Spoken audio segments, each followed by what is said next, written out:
no idea. I'm sorry.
All right, welcome everybody to season 2 of Logging Off League. We're really happy to have you all, and we're looking really forward to our playoffs this weekend. My name is Mima, and joined with me today is Bugs. Hi. Hey. So we are going to be moving on to the bans and picks shortly, but for starters, our first matchup today is going to be Crimson Curse against Ragnarok. It's a very uh didn't Crimson Curse also go first last season too? Yeah, I believe so. We definitely saw a bit of Crimson Curse last season, and I believe we've seen some of Ragnarok as well in terms of members. So I'm really looking forward to their newer lineup and their Mm. synergy that they're going to be bringing to these matches today. Yeah, I'm totally hyped up. I really am looking forward to this because I genuinely could not sleep last night. I was like, "Oh my god." I was so excited. It's always so much fun to commentate for Logout League, and as you can see, this season we have some nice overlays, and we Love have them. it's very sleek, very smooth, and with the new rosters, oh my goodness, it's going to be so incredibly eventful. I just can't wait. Same here. It's a shame that not every team was able to get in. We had such a large amount of teams signing up, but I'm really Mhm. glad that we're going to be seeing some returning faces as well as some new ones. So, all right.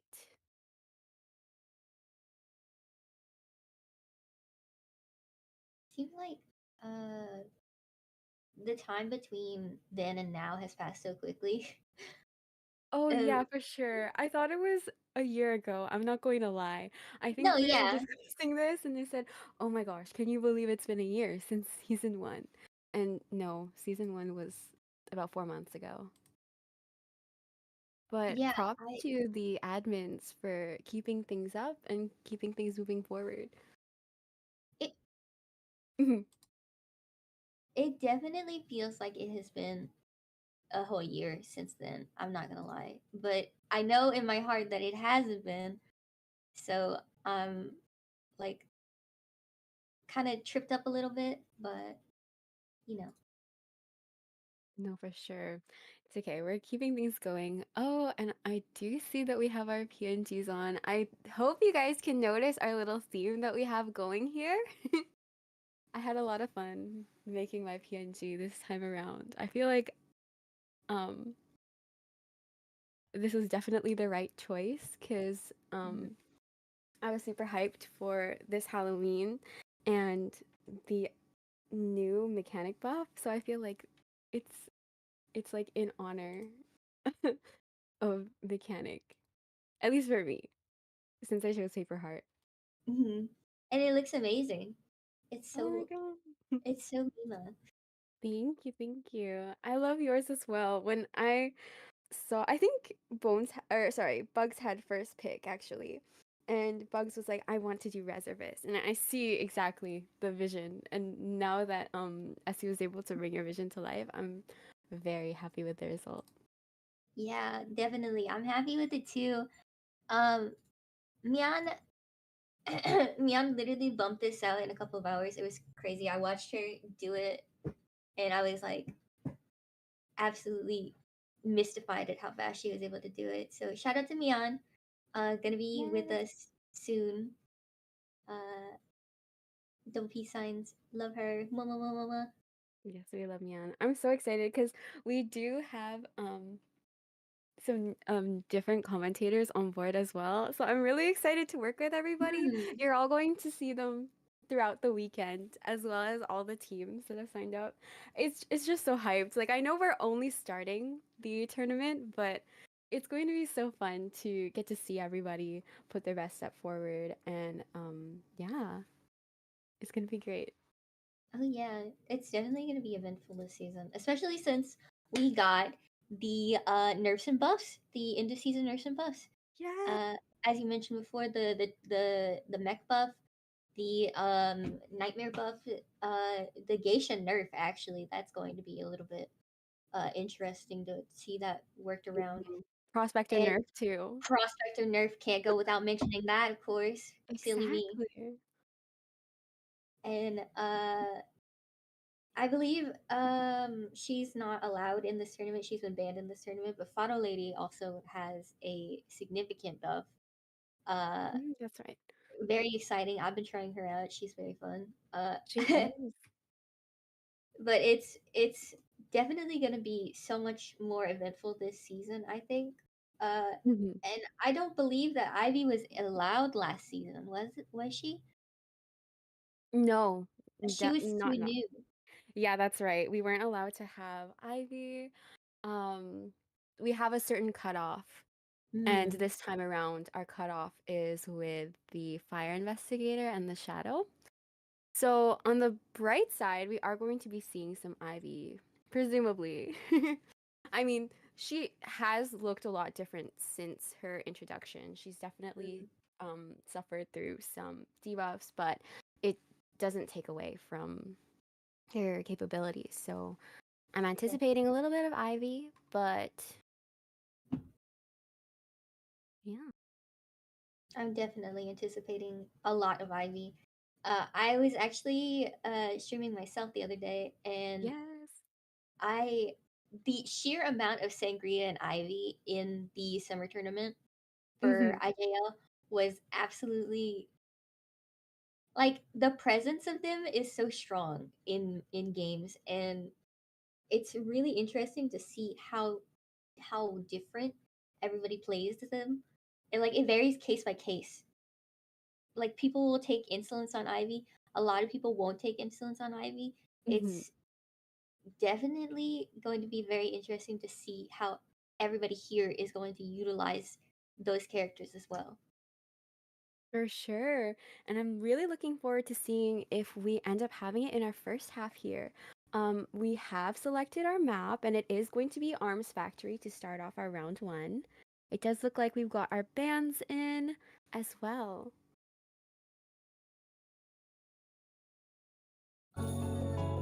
Seems like we have um sorry, it's a little hard for me to see. No worries. I'll take over for the bands. We are taking Alright, out Seer and Female Dancer off the table first thing. It gives room for our lock-ins, but um definitely taking Seer off the table is a oh smart yeah, choice, especially for the single hit hunters out there. Female Dancer on Arms Factory especially. I feel like I talk about this every tournament, but the support potential with even just the boxes can be really great. There's lots of areas you can utilize them, and Female Dancer is definitely one of those characters that have a lot of variety in what you can do. You can use her as like a pseudo decoder. Mm, definitely. She's so versatile, hmm. and she's honestly such a valid ban on as unlike in the middle area in back not breakables but water tank, deep sandbags. That's what it's called. Uh, she's so Mhm. strong in those areas. So banning her early on is definitely going to be beneficial for a single hit hunter or a hunter with kind of less than desirable chase. Uh, uh, and like you said, the Eli ban is also warranted considering single hit hunters kind of struggle to work around him. For sure. We did also take Gardiner off the table. She's definitely been a really popular round one pick and has been rising in usage with the rise of certain hunters like Opera Singer as well. Hmm. And it is worth considering since we did take Seer out for his owl. Gardiner and her bubble can also be um, an alternative to that. So we're definitely looking at a single hit hunter situation here, and we're going to opt for Puppeteer, however. And I think that adds a little bit more balance, especially considering he just got adjusted, like Bugs mentioned prior. And Hmm. when you have characters like Psychologist as well, they can definitely tank some hits and provide additional support to Puppeteer, especially who's going to need the assistance of the whistle if he wants to keep summoning Lewis. Yeah, definitely. And like I said in my stream before, it seems like a lot of teams lately are going for uh layouts with like really beefy characters that can take a lot of hits and then one slippery character that you can never catch. It's just so funny to me to see like, oh, puppeteer, oh, psychologist, oh, merc, and then a Michael. It's really funny to see that. But we do have, unfortunately, a mercenary has been banned, so uh that notion cannot come to fruition. But I guarantee you the sub in pick for the mercenary is definitely also going to be a little bit um on the tankier side. I is it would it be like proper to say tanky considering they're more of like beefy characters? Yeah, I feel like that's warranted. Mm. Definitely. But we do have a good alternative here into First Officer, especially getting those kind of guaranteed rescues in. Ever since his adjustment with the pocket watches, it's really allowed First Officer players to kind of come in clutch, even if they get intercepted. So Hmm. that's definitely a safe alternative pick. Yeah, and especially with the like I said, the beefier team, he really does fit the air quotes meta of the team. So, what we might be looking at here is possibly a Sangria, possibly an Ivy. Um, something I'm thinking of single hit, but also insane map presence. And it looks like we have our hunter lock in now that you mention it, Bugs. It's not going to be Ivy, it's not going to be Sangria, but it looks like we're going to have Anne, our disciple. Ooh, that's going to be very interesting, especially since the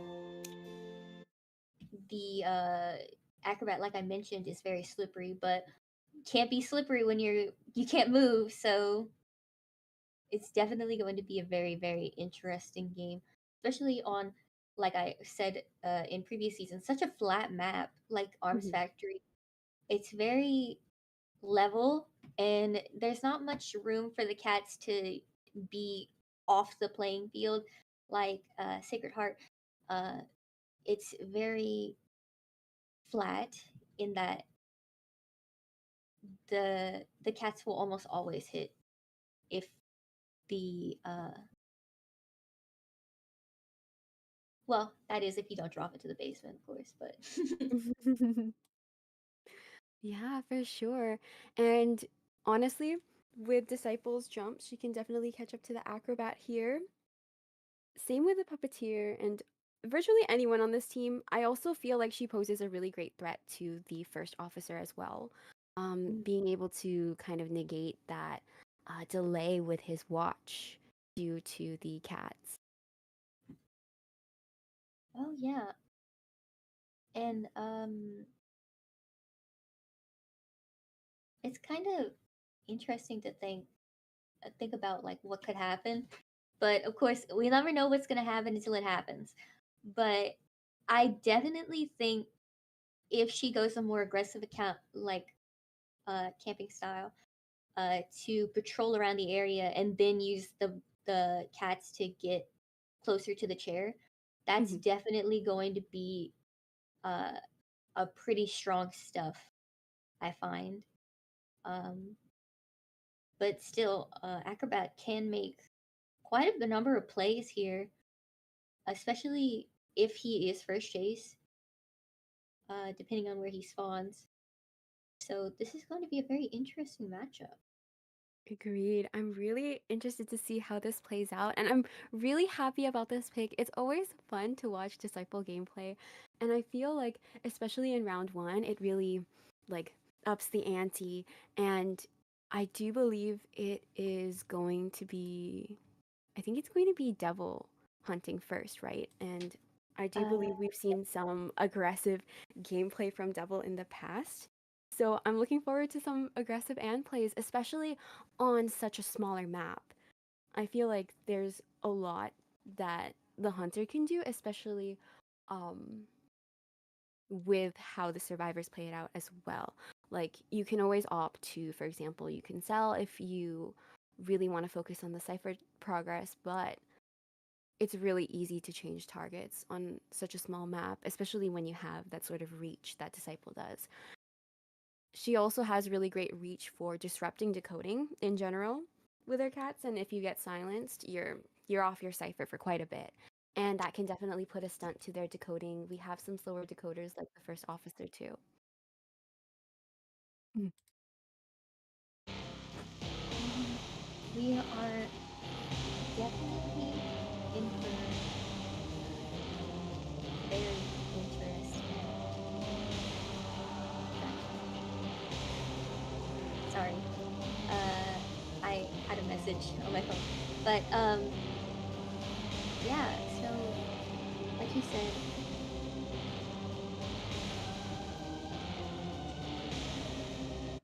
Mhm.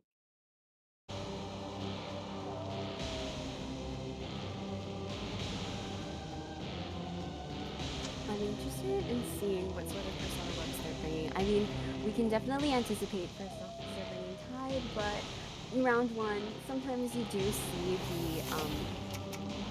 see the all-out kiting builds. I'm interested in seeing if anyone's going to go for the knee jerk flywheel, especially since we want to push for as many points as possible to take that lead in the first round. Uh, you definitely want to get even at least just one survivor out matters a whole lot.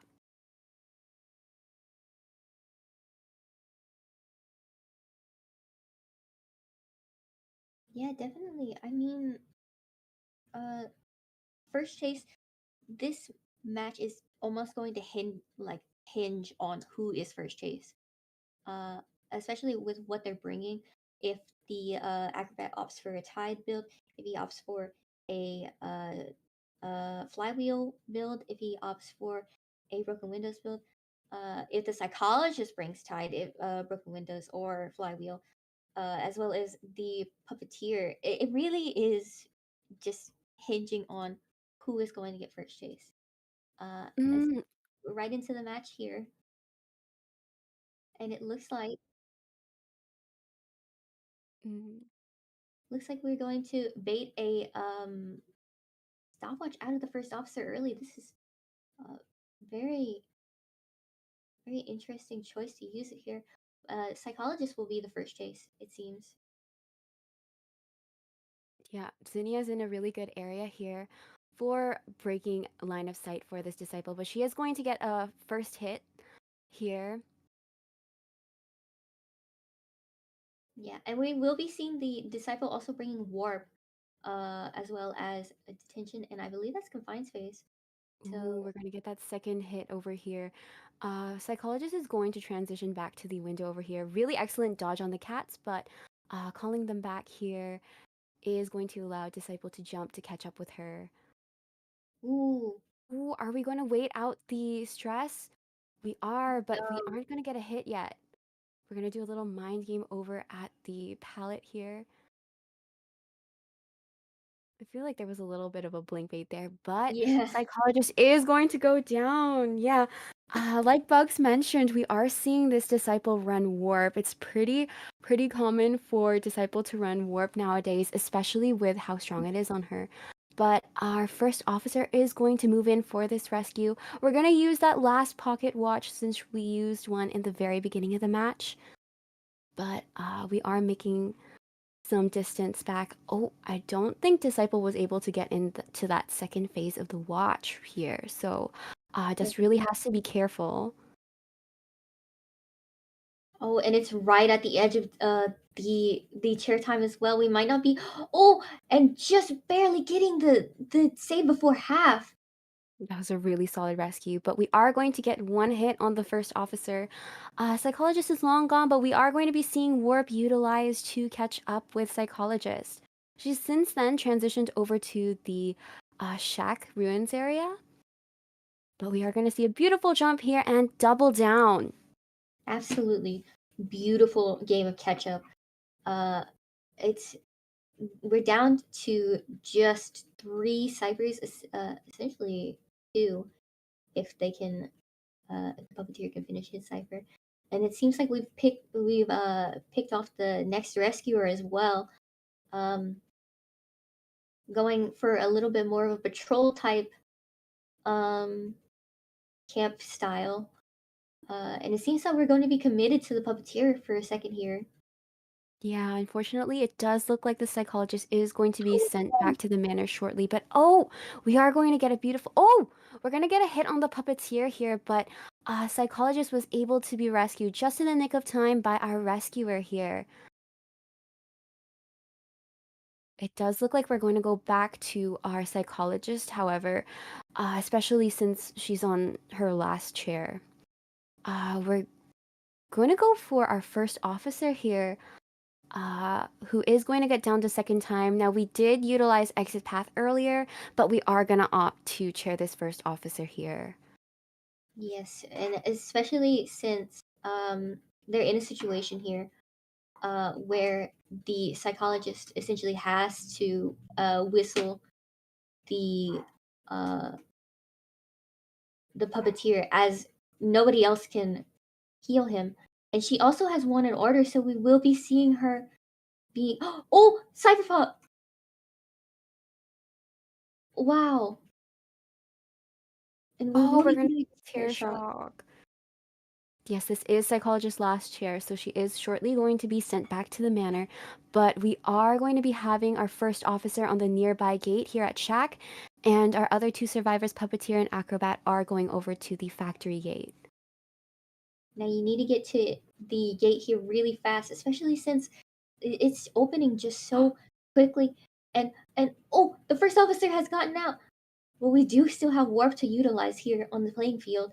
And Devil's gonna go ahead and do that, and we are going to be having Acrobat in the area, giving off tinnitus, but he is in the factory ruins, which does break a lot of Disciples' sight here. He just needs to be careful to show off his trail, but it does look like we're just gonna go in for the run because our puppeteer is at the gate. If Acrobat can get the dungeon, oh, beautiful bomb towards the dungeon, and we are going to be getting a three-man escape for Crimson Curse. Wonderful, absolutely wonderful gameplay from the survivors here. Yeah, really strong start.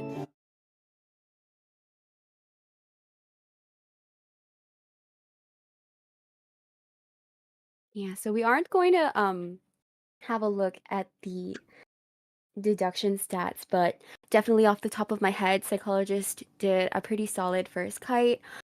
We did see two rescues off the first officer, really close call for that backdoor rescue Hmm. and getting psychologist just in the nick of time. Especially since the warp wasn't really utilized until the very end. I don't personally know of an warp gameplay, so I was really excited to see how it came into play. But using it for like as a makeshift teleport, I'm not too sure about that. But it was pretty clutch to teleport to the middle of um the map. And of course she did see the mic, so uh it was just a little bit unfortunate that he still had bombs to be used. Um that's really where Mike shines in late game, where he can get all his bombs. So Mhm. I do think Devil played that quite patiently, and you could mhm, really tell, especially waiting out the stress bubble, uh, that he was doing his due diligence because if psychologist still has that, he would have to hit her more to get her down in the future. So it was a good call to wait it out. Uh, Patience does come with a price, however, and I think their cipher progress was really on top because Devil did a really good job locating the psychologist after cheering our first officer.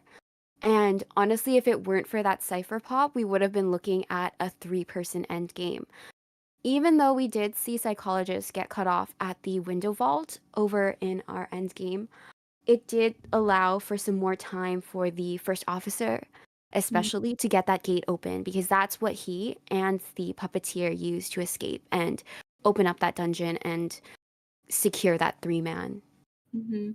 And it really just goes to show that it doesn't really matter uh if you get downed essentially first thing when the cipher pops, because even though the psychologist lasted for a very short amount of time after the cipher popped, it was still so much time bought for the first officer to open the gate and um, for the puppeteer to rotate into the back area of the map. Hmm. It it actually it bought a lot of time, especially since the disciple was uh, almost hell bent on getting her to the Hmm. chair closest to the gate. Uh, it was Hmm. um, it was pretty interesting to see that it was able to be opened in time. I thought, me personally, I genuinely thought that that gate would not open in time, so it was a real cheek clincher. But Me too. I thought the first officer was going to get stunned. Oh, yeah, it was such a close call. I've had so many instances where you just see that happen and it's like your heart just drops. And that's exactly how I felt watching watching that. But it was such like a clean escape, even though it was such a clean jump to try and get him out too. He was able to just make a beeline out despite mm, those two cats on him. mm. And we will be still on Arts Factory for the next matchup as it second half. Second half. Yep, Um, that's right. We are looking at a Crimson Curse lead with the three escape points from their survivors and 1.4 Ragnarok here. So, uh, we're definitely going to have to push for something similar for our Ragnarok survivors, if not even like a four man, if we want to get a lead in round one. yeah, I mean, it definitely puts a lot of pressure on CNC, but um, we're going to be looking at a mercenary band as well as a puppeteer band. Oh, we really don't want the tankiest survivors. I think, especially with Puppeteer's adjustment lately, it's really cemented him kind of in a similar place with a mercenary where they can take more than the average survivor for their damage. And I think that there are kind of alternatives. We did see a psychologist in the last match. I feel like she's kind of an alternative, but not quite as on par uh, in terms of the damage that mercenary and puppeteer can take. And I mean, uh, you have other characters that's on the table on the flip side, like our protectors, you could say. We still have Seer and Gardener as solid picks, but if we're not going to be utilizing those characters on the bright side, it does open them up for future matches Mhm. since our first lock-ins are going to be globally banned for the rest of the rounds. And I would just like to mention him because you left him out. But Murrow, the goat. True. Murrow, the goat is also very tanky and very slippery. He's so wonderful. I love Murrow. I'm hoping that we can see some Murrow gameplay.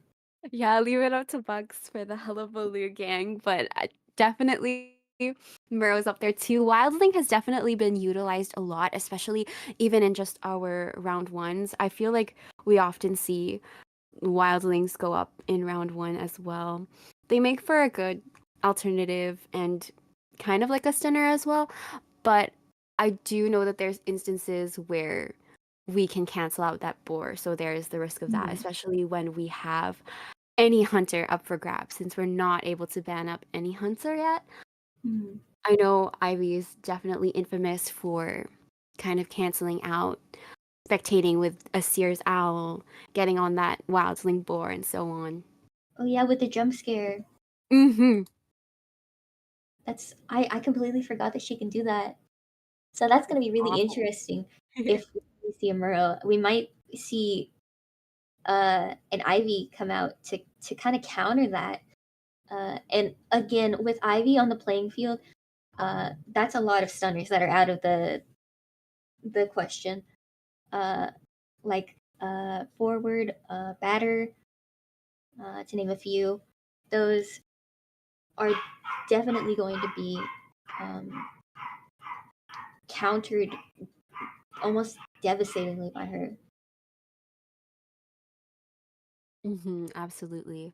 Oh, you did bring up Wildling. I'm gonna bring up Dancer. I feel like since she hasn't been taken off the table yet, we did see Dancer as one of our first bans in the first half of round one, but she's definitely up for grabs here too. I really like her on Arms Factory. I feel like Bugs and I have both discussed this before, but there's definitely the possibility of having Dancer in play too. I feel like she can even assist with the decoding, especially if you have picks like Wildling, they're slower decoders. Yeah, that's the completely on. He's an honest character. I find with such strong presence and such essentially such a strong kit. Uh, Mhm, his, his decoding debuff is uh nothing short of devastating. Uh, he is definitely an honest character, but at the same time, there's so much now that kind of counters him that it's not very likely to see him, especially since there is a very like high skill floor for playing him. I find mhm. so it's I'm not gonna be too upset if I don't get to see him, but I did get to see my mic, and I probably will get to see my meal today, so definitely excited. I hope Um, so too.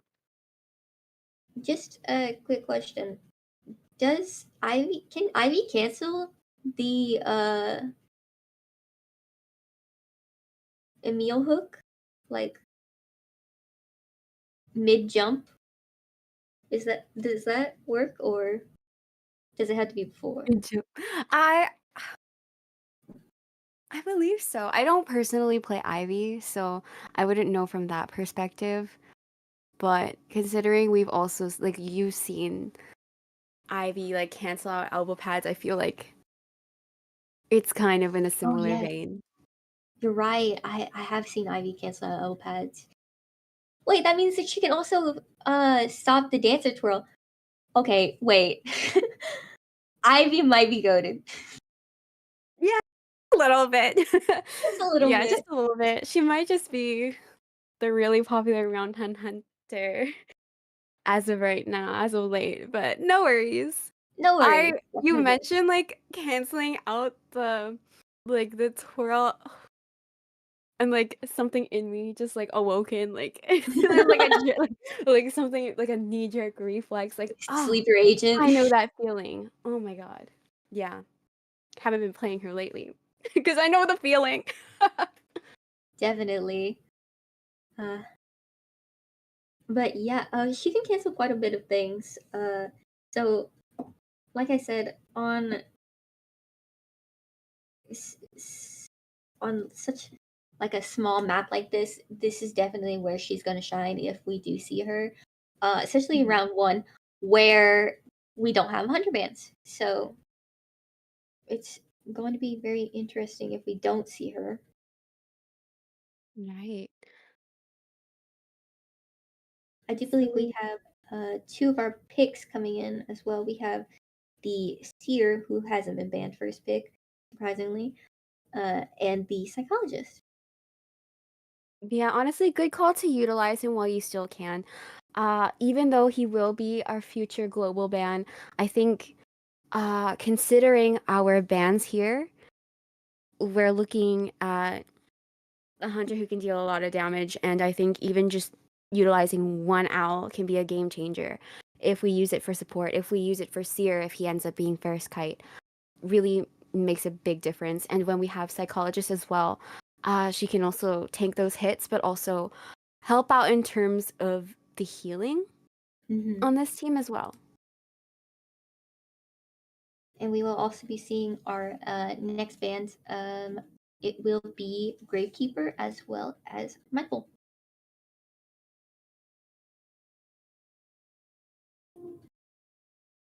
Goodbye, Acrobat. We didn't see you enough. I guarantee you we will be seeing more of him throughout this entire tournament. Is is that a We're gonna threat? we're gonna be tired of him by the time we get to the end of the tournament. Let's see. Our rescuer pick for this team is going to be another Jose. Seems like he's kind of the solidified how do I put this? Sub in for Mercenary when Mercenary has been banned. Which I respect and I also appreciate because I love Jose. So I'm really excited to see how Ragnarok utilizes him. Yeah, even in a kite, like I feel like we didn't quite see that in the last match, despite First Officer getting found relatively quickly and utilizing that pocket watch. But when you have First Officer, you can definitely play a lot of mind games with that watch. It's not just for rescues, but also even after you've had a First Officer kite, another thing that I really like about him and is so underrated, but he can literally marinate. He has the longest chair time in the game. So he Hmm. can buy the team so much time. Definitely. Our last pick will also be coming in with the Aeroplanist. Shout out to Bones. Um, as well as our Hunter pick will be the Gatekeeper. I almost said Gravekeeper. That would have been so embarrassing. Well, you said both. So Yeah. I'm happy with this pick. Like I feel like Gamekeeper has definitely had a rise and fall, and they really took him out back with the nerf with the traps. But you know what? I still think he can be utilized really well, especially with the hook, especially on a map like Arms Factory. Like it's an even playing field for both survivors and the hunter. I feel like you can definitely try and juke him out, but there's a lot of stuff that he can hook you from and against. And that's something I've always really, I don't know if admired is the right word, but I don't know if loathed is the right word either. I will give my respects to how innovative gamekeepers can get with their hooks, and yeah. I'm looking Mhm. forward to it. I really appreciate how we're seeing like different sort of hunters in our round one thus far. Yeah, It's such a solid way to start off this tournament, and I really think it's kind of like a testament to the variety that NAU has. And as we move in to our later matches, we're going to have an even more narrower pool. It's really fun to see survivors and hunters alike get to utilize not just like what's meta and like what strategy they're gonna go for, but also get to utilize their mains and kind of show off who do they really play, who do they really shine with beyond the meta, and tapping into their potential more and their preferences, which is really cool. I really appreciate that. Uh, definitely. I also kind of have to give them a little bit of commendation, I believe that's the word, for kind of respecting the Eli pick with the gamekeeper, uh, as the gamekeeper can simply hook and the yeah. owl will go away. So it's really going to be a really interesting matchup, especially on the map like Arms Factory, where there is so many like tiny spaces that you can put the traps in. It's definitely going to be very interesting. I'm always so enamored with how gamekeepers play their early game, where they put the traps early game. I never know where to put them, so um, it's definitely going to be really interesting. Um, and like you said, with the unfortunate ankle breaking of the gamekeeper, it's going to be really um, the workaround is going to be interesting as well. Absolutely. I'm really eager to see how this gamekeeper is going to start off the match because I find that a lot of gamekeepers end up setting up their traps in advance, and it's always so funny to have like not just the first kite, but for the rest of the team kind of find their way into the traps, especially after, say, first rescue or something. Or if perhaps they're supporting. I mean, it can go both ways. Like you can have a teammate take a trap for you or dismantle it during your kite, but they can also just fall into it and allow the gamekeeper to get another hit, get more presence depending on the pace of the match or like at what point we are at. So I'm looking forward to see if we have that set up before or if we're just gonna go and immediately hook to like one of the spawns and force these survivors to just scatter or start running. Yeah, definitely. It varies. It varies case by case on how the gamekeeper plays, and it's always so interesting to see how they utilize his kit. So I'm definitely excited for this matchup. Now that I think about it, the the Michael ban is definitely so respectable. Now that now that I have the the foresight of or hindsight rather, a hindsight of it being a gamekeeper, uh it does make sense that Mike was taken out of the playing field.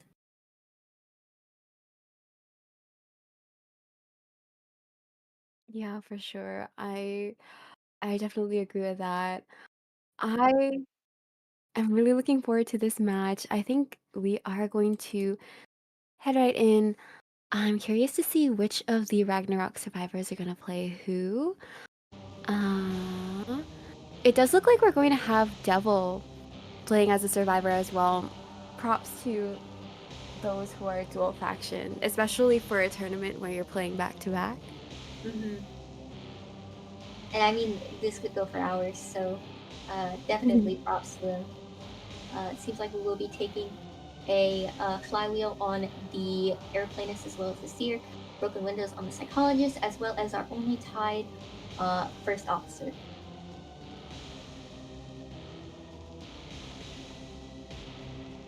Yeah, I'm looking forward to seeing how they spawn as well.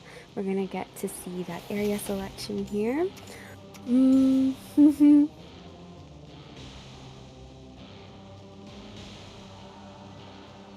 Seems I like we definitely think. oh, Hmm. seems like we will be seeing the psychologist spawn in a safe area, the factory as well as the Jose spawning deep sandbags. Yeah, we're gonna And complete the formation here. And it does put two of our survivors, our closest survivors, in the corner. And our seer out in the open. So I'm really interested in seeing who's going to be our first chase. But we are moving into the second half of round one with our Crimson Curse Hunter and our Ragnarok survivors. Good luck to both teams. good luck to both teams. Okay, moment of truth. We're going to go for the psychologist here in the factory. Definitely a solid pick, especially since the like I said, there's so many small spaces in this factory here that you can utilize the traps in. Oh, And and Belt has to watch out for the trap here. Really good call for not going out that door there. But we are going to see another trap put out on the window. So our psychologist is going to head out for the outside. definitely uh, rotating away from the area that she knows is unsafe. Very smart, very cautious gameplay. We will be seeing the hook unfortunately miss, so we will have to break this pallet to get the psychologist a little bit closer away. But she seems that she is working her nine, so we will be seeing a hit soon, perhaps. Oh, No, missed hit. just barely missing here. Able to rotate to the uh, front ruins, I believe it's called. And Good I believe call on it's the on. seer. Oh, Ooh, what a incredible long shot hook over there. It is going to allow psychologists to transition back to the ruins, but yeah, that was really solid. Good call on the seer for moving away. We aren't gonna give any extra presents here or hits, but our gamekeeper is going to catch up to the psychologist with these hooks. And it does look like our stress has since then been removed. Good discipline from the oh, psychologist from avoiding these hits. oh, Wow. Oh, but we are going to see the blink utilized, and we are going to get psychologist downed. We are we are at two ciphers remaining, however, so that was a really solid three cipher kite. definitely. That was incredible dodges by the psychologist, and it seems that we will be going to try and get her in the basement. Seems like the Gravekeeper is bringing Giant Claw. Completely understandable. And the first officer, I believe, is also already in the area. And oh, there he is. Yeah, luckily we don't have our blink here, but we are going to have psychologists just make a beeline out of there. And our first officer is going to stay behind. But, Oh, oh, we are going to be seeing a little bit of jitters here, but uh, so far it's not going to be a double down, so it does put Ragnarok in a pretty good position. yeah, this is definitely a great position, especially since the second rescue is already in the area. The aeroplanist is coming in for another rescue. The first officer is rotating away to what I believe is going to be the last cipher. Don't quote me on that. Uh, and again, we do have the seer to work with, so uh, an owl can be put into play. Seems like for right now we're gonna have the airplane is just triggering tinnitus. Seems like we're going in for a rescue. Ooh, What a beautiful beautiful dodge there! hover. Oh, close call. Good on Devil for avoiding these drop down hits, but we are going to. Oh, we're gonna see the seer utilize the owl for our psychologist here. And the aeroplanist is going to take our hit. Getting a drop down hit Ooh. on the airplane, and oh, the cipher is popped. Yeah, we're looking at a four-man form an end game here, and it does look like our gamekeeper has since then switched over to teleport. So if we can get psychologists sent back to the manor here, it does allow for some leeway, and we are going to see psychologists downed here. Yeah, this is definitely a good position to be in for the hunter here, since everybody is Ooh. on that side of the map right That's now. right. Good discipline on these survivors. Our first officer is staying behind to trigger tinnitus, but not quite at the gate.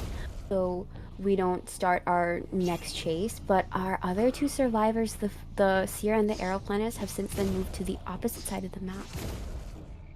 Yes, and I don't know if you noticed, but the dungeon is actually spawned in middle again. So if we can Ooh. buy enough time, we might be able to see another 3-man escape here. Yeah, that's right. It does look like our first officer, oh, is unfortunately going to go down. We did utilize the watch relatively early in the pursuit, so it was a bit of a mind game over here at the window, but I definitely think that hook came in clutch and gave him away. We will be seeing a tie here, and that is How absolutely cute. beautiful gameplay. Yeah. Absolutely beautiful gameplay from both survivors and the hunter. Yeah, congratulations. Uh, it does put it does put Crimson Curse in the lead over here, and um, we are going to be moving into our second round with that in mind. But really close call. I think the survivors really played things well, played things smart, and excellent kite from Belt over here.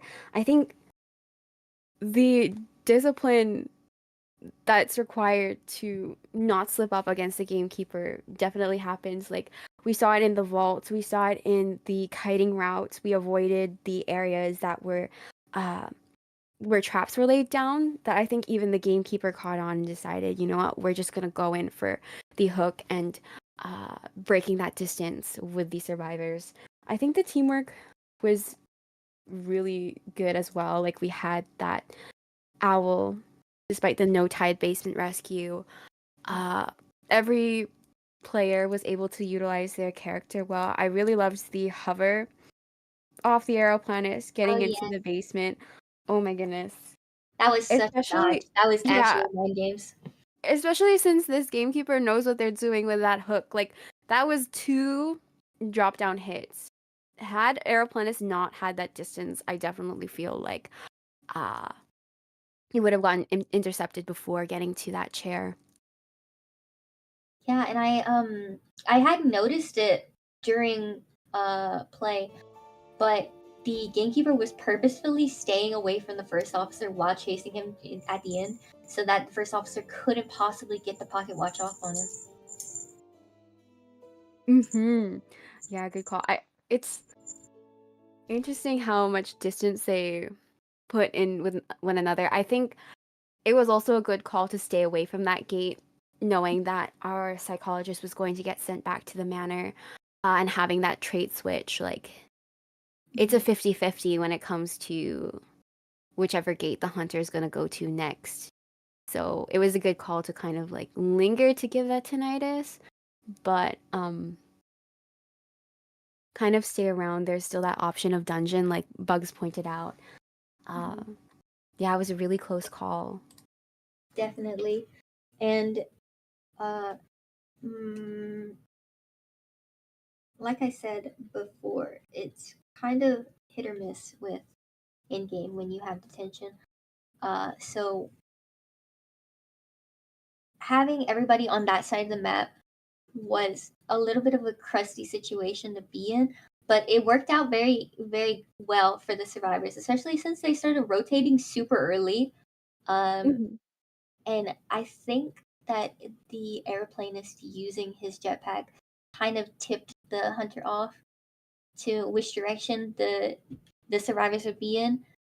So it was really smart of them to kind of take that into consideration and use that almost as bait to get the hunter to teleport to that side of the map. And so everybody kind of just scattered away. Mhm. The other two just kind of scattered away, and the first officer was just like, "Hey, Dungeon's here anyway. I might as well just stay here and kite."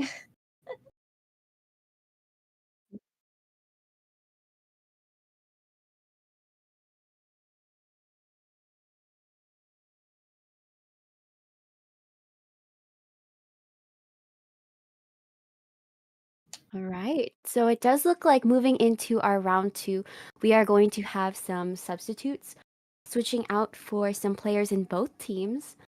For Crimson Curse's end, we are going to have Violet for Corazon. And for our Ragnarok, we're going to have our Hunter switch out from Devil to Watts. Sorry, I was just drinking my water. As you Yeah, should, yeah. Make sure remember to stay everyone stays hydrated. hydrated. Yes. Hydrate or dihydrate. Oh my Uh, goodness.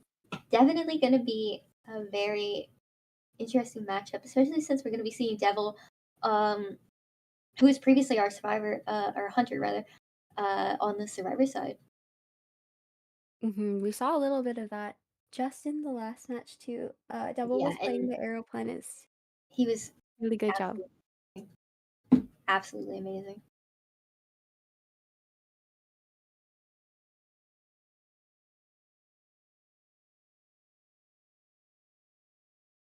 Seems like we will be getting our map bans in. The uh, ban will be Leo's memory, completely understandable.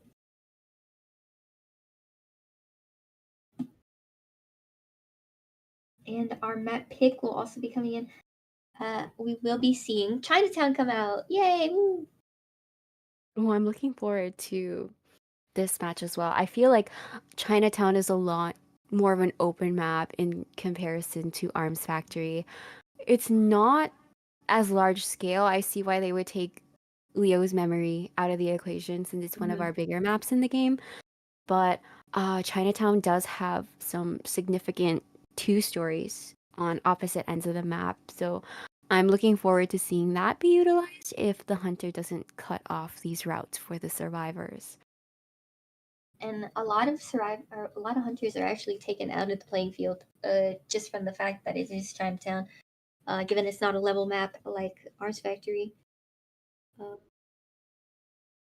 Mhm. our first survivors team is going to be Ragnarok, and for the hunter we will be seeing CNC. Yeah, that's right. And we do have a bit of a 2 point lead for Crimson Curse. So it does put their hunter in less of a pressuring position, getting to hunt first in this round as well.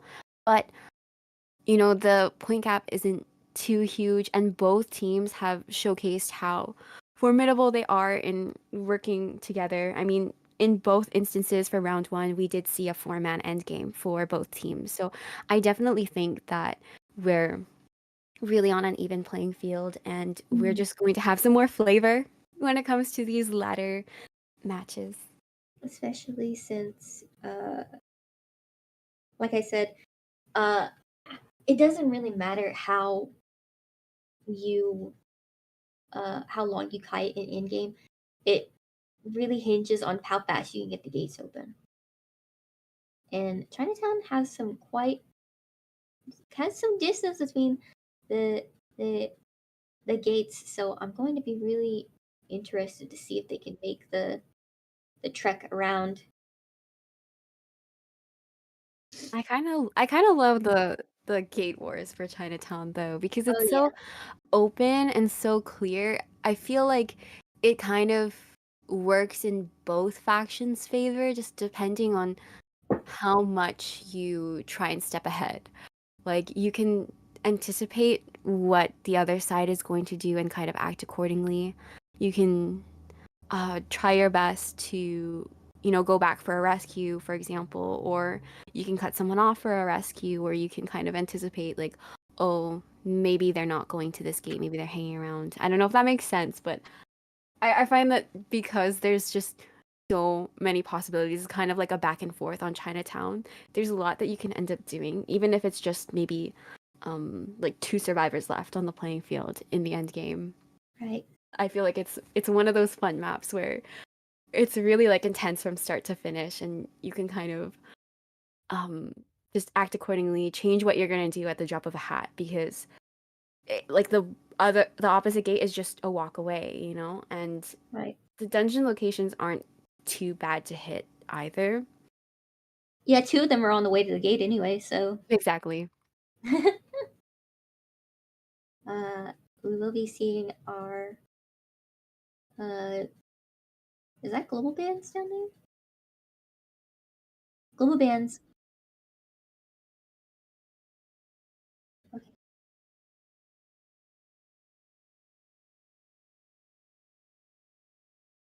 All right. We will be seeing our global bands come here, and it will be seer and psychologist, which are two incredibly strong characters.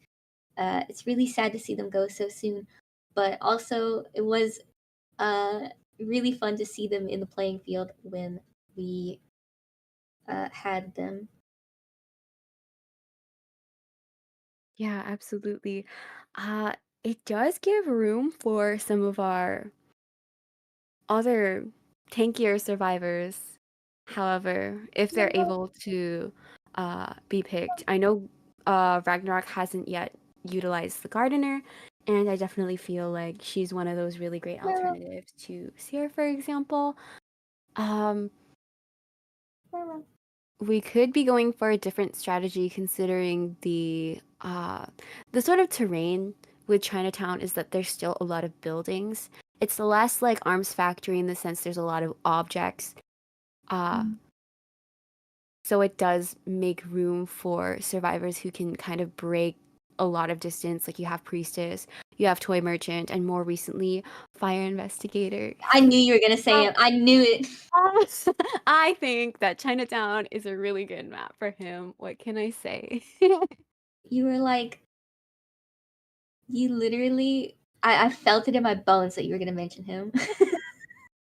I can't help it. You'd have to like put me in like, A box. yeah. And even then, like, you'd have to take my vocal cords out. Um, but we are going to be taking out Priestess from those options. I mean, you have really solid alternatives. That's true. But unfortunately, Acrobat is going to be taken off the table again. It's a shame because I feel like you can do a lot of funny jumps. You can do a lot of mind gaming, especially with the two story areas and the bridges, especially. Hmm. Definitely a lot to work with the acrobat. So it's really sad to see him go, but completely understandable that he has been taken out of the running. We will be also getting our two picks for Ragnarok. We will see the coordinator come out as well as the gravekeeper. There's too many Oh no, keepers I'm in this so game. sorry. I know you said you didn't want to slip up, but It's so okay. embarrassing. No, it's okay. There's Andrew. I'm really happy to see these two get utilized, even if they are going to end up as our global bands. I feel like we missed Cord in the sense that she's such a common round one pick if she isn't immediately banned. Hmm. Uh, we did also take Wax Artist off the table, and I think that's a really solid choice. It's definitely one of his better maps, and especially considering these cipher layouts that you can get, it's so easy to get your cipher locked off or waxed off, even when you're not part of the business, you know? Like you could just be peacefully decoding while your teammates go and kite for their life, and then suddenly your cipher is waxed off. Right. And I mean, like, depending on where your chair is, there's possibly at most two ciphers between the chairs at all times. So, boom, wax off, boom, wax off. It's literally so. His cipher control is so crazy. So, I completely understand the wax artist fan on Chinatown. Yeah, and if you don't finish off those horrible unsafe ciphers from the get-go, or you just end up getting forced off into them, later game, it can totally choke the survivor team just with their cipher progress and getting to that end game. So respect for that. Um, we are going to be taking the embalmer off the table, but we are going to be getting toy merchant. I'm not biased whatsoever, but I just think she's a very solid pick for Chinatown. You can really utilize the catapults to make for a lot of distance since there's a lot of open space, but you can also utilize them to get up to 2 stories and even just the bridges. All of the bridges on Chinatown have the little openings that you can drop down from, but you can also use them as a way to catapult up there. You So can also just use your glider when you fall down from it. yeah, for sure. And I definitely think that that hotel area in particular is a really strong area for the toy merchant. I think we even saw that in season 1 of Logging Off League where we had I believe it was like a toy merchant versus evil reptilian in the Chinatown hotel and it was like it went on for most of the match. It was really fun to watch. Right, you're right. I remember Yeah, that. yeah, yeah. That was an incredible match. So maybe we'll see a replay of that. Who knows? Mhm. Unfortunately, we will be seeing a bomber ban. I don't remember if you had mentioned that, but we will also be seeing my baby girl get banned. Unfortunately, I'm sorry. uh, But mine's there. 2 of them. two of them. Yes, our And last lock-in is going to be Prospector. Unfortunately, the nerf is applicable to him where he has that 70-second magnet recharge now, but hey, if he's not first kite. that could be strong. We will get our hunter lock in as well. It seems like we will be seeing a Galatea. I feel like this is a nice sculptor map. It's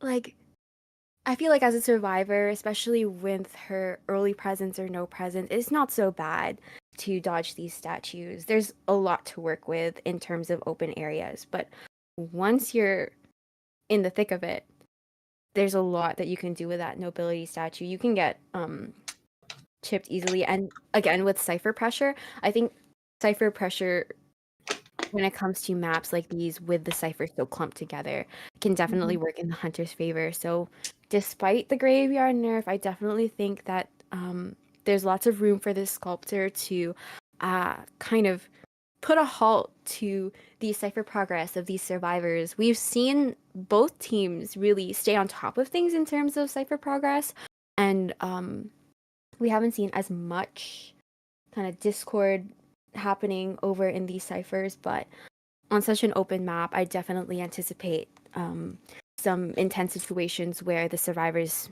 might end up running into each other. We might see some trickier scenarios when it comes to these rescues.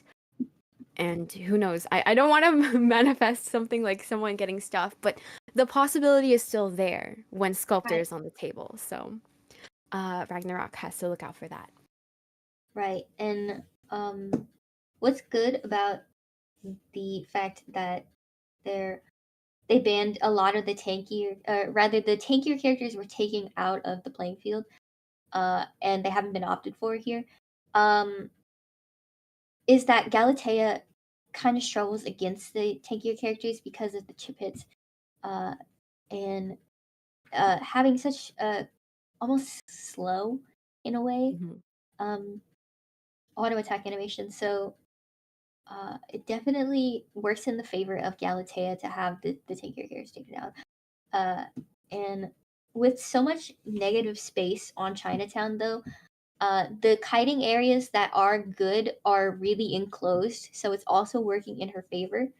Uh, I'm really interested to see how these survivors work around it, especially since it seems like with the gamekeeper pick, they were able to work around the hooks, the the traps, and now we're going to be seeing them have to work around the statues as well as the graveyard.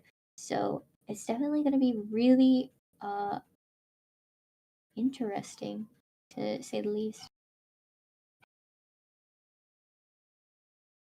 Yeah, I'm really looking forward to it. I definitely think that, um, in consideration to what Bugs has mentioned, we do have opportunities to kind of feed this sculptor more presence as well, though. I know the Gravekeeper can definitely tank some hits with the shovel, but in return, you're giving more presence to the hunter, right? So Yeah, even if you do manage to get that shovel out of the way, if you're using it for a kite, for example, it's like chances are you're going to end up giving the presence, even if you're healthy enough to take a rescue later on. It's going to be a tougher time for you.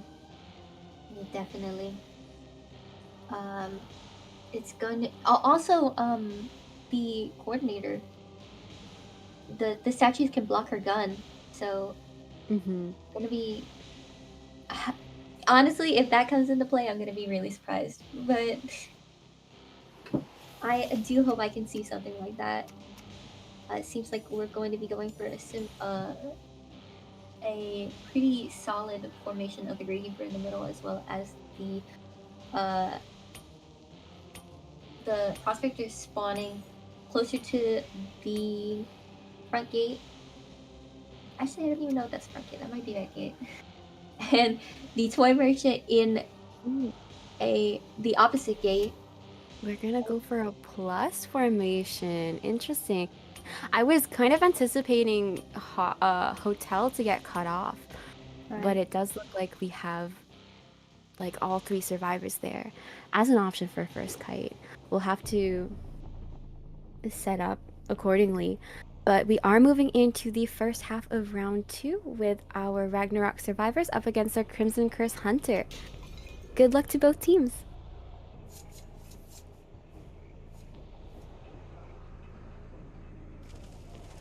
We will be going straight for the toy merchant.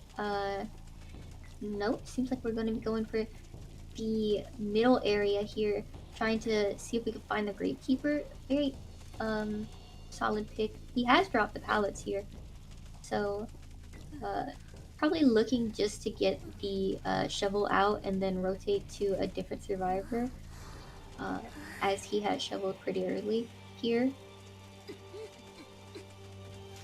Yeah, that's right. And we are transitioning back towards the middle. Like Bugs has said, our Gravekeeper has preemptively dropped some pallets, so we could utilize that. Or we could go over to the restaurant here. If our toy merchant has set up, it does look like we're setting up right now as the Gravekeeper takes the first hit. And we're going to see a catapult used to get... Oh, we're not going to see the catapult connect with the bridge over there. But Gravekeeper is going to get up from the stairs, and we are looking at first presence now. It does look like our hunter is bringing insolence. Yeah, definitely going to be a really tough situation to be in if you're uh, the survivors, because having this early first presence, and ooh, we seem to be getting pause.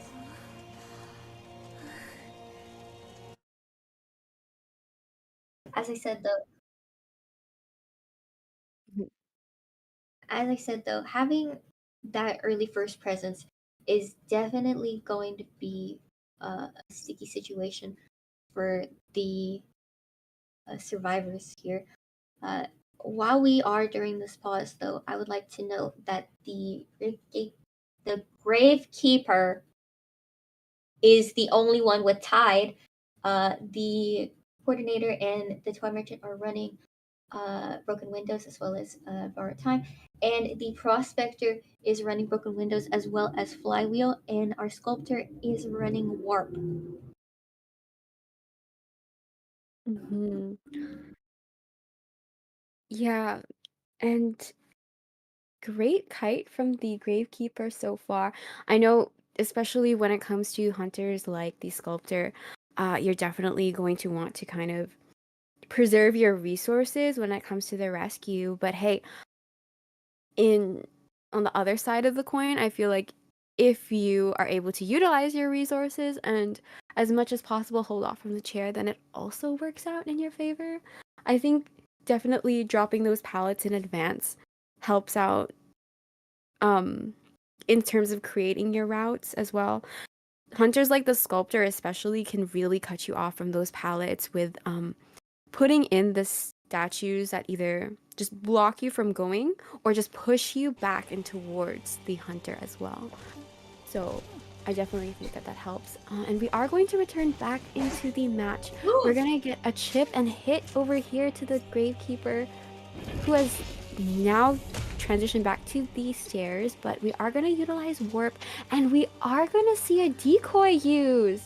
Good on the toy merchant for passing that off, but the nobility statue is going to down our Gravekeeper here. We are looking at a max presence sculptor now.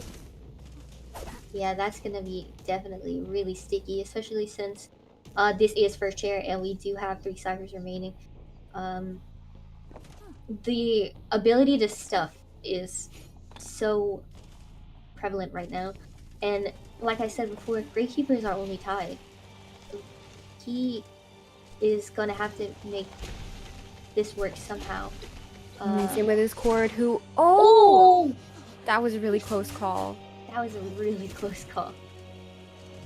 Yeah, we saw those 2 chips on the coordinator here. And honestly, I thought that the statue was going to block the shot, like Bugs Yeah, had talked about earlier.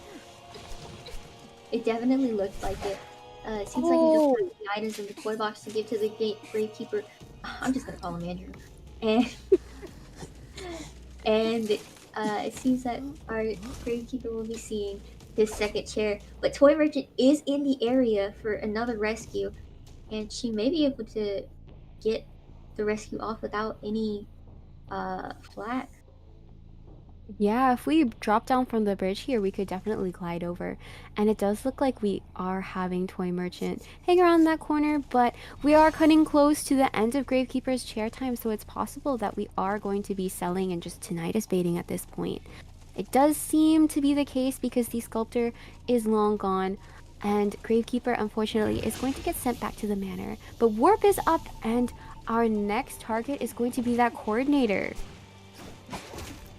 And getting a wonderful pallet hit. And we will be seeing the toy merchant take over her old cipher once again. And Prospector has left his cipher and is on his way to get the coordinator off the chair.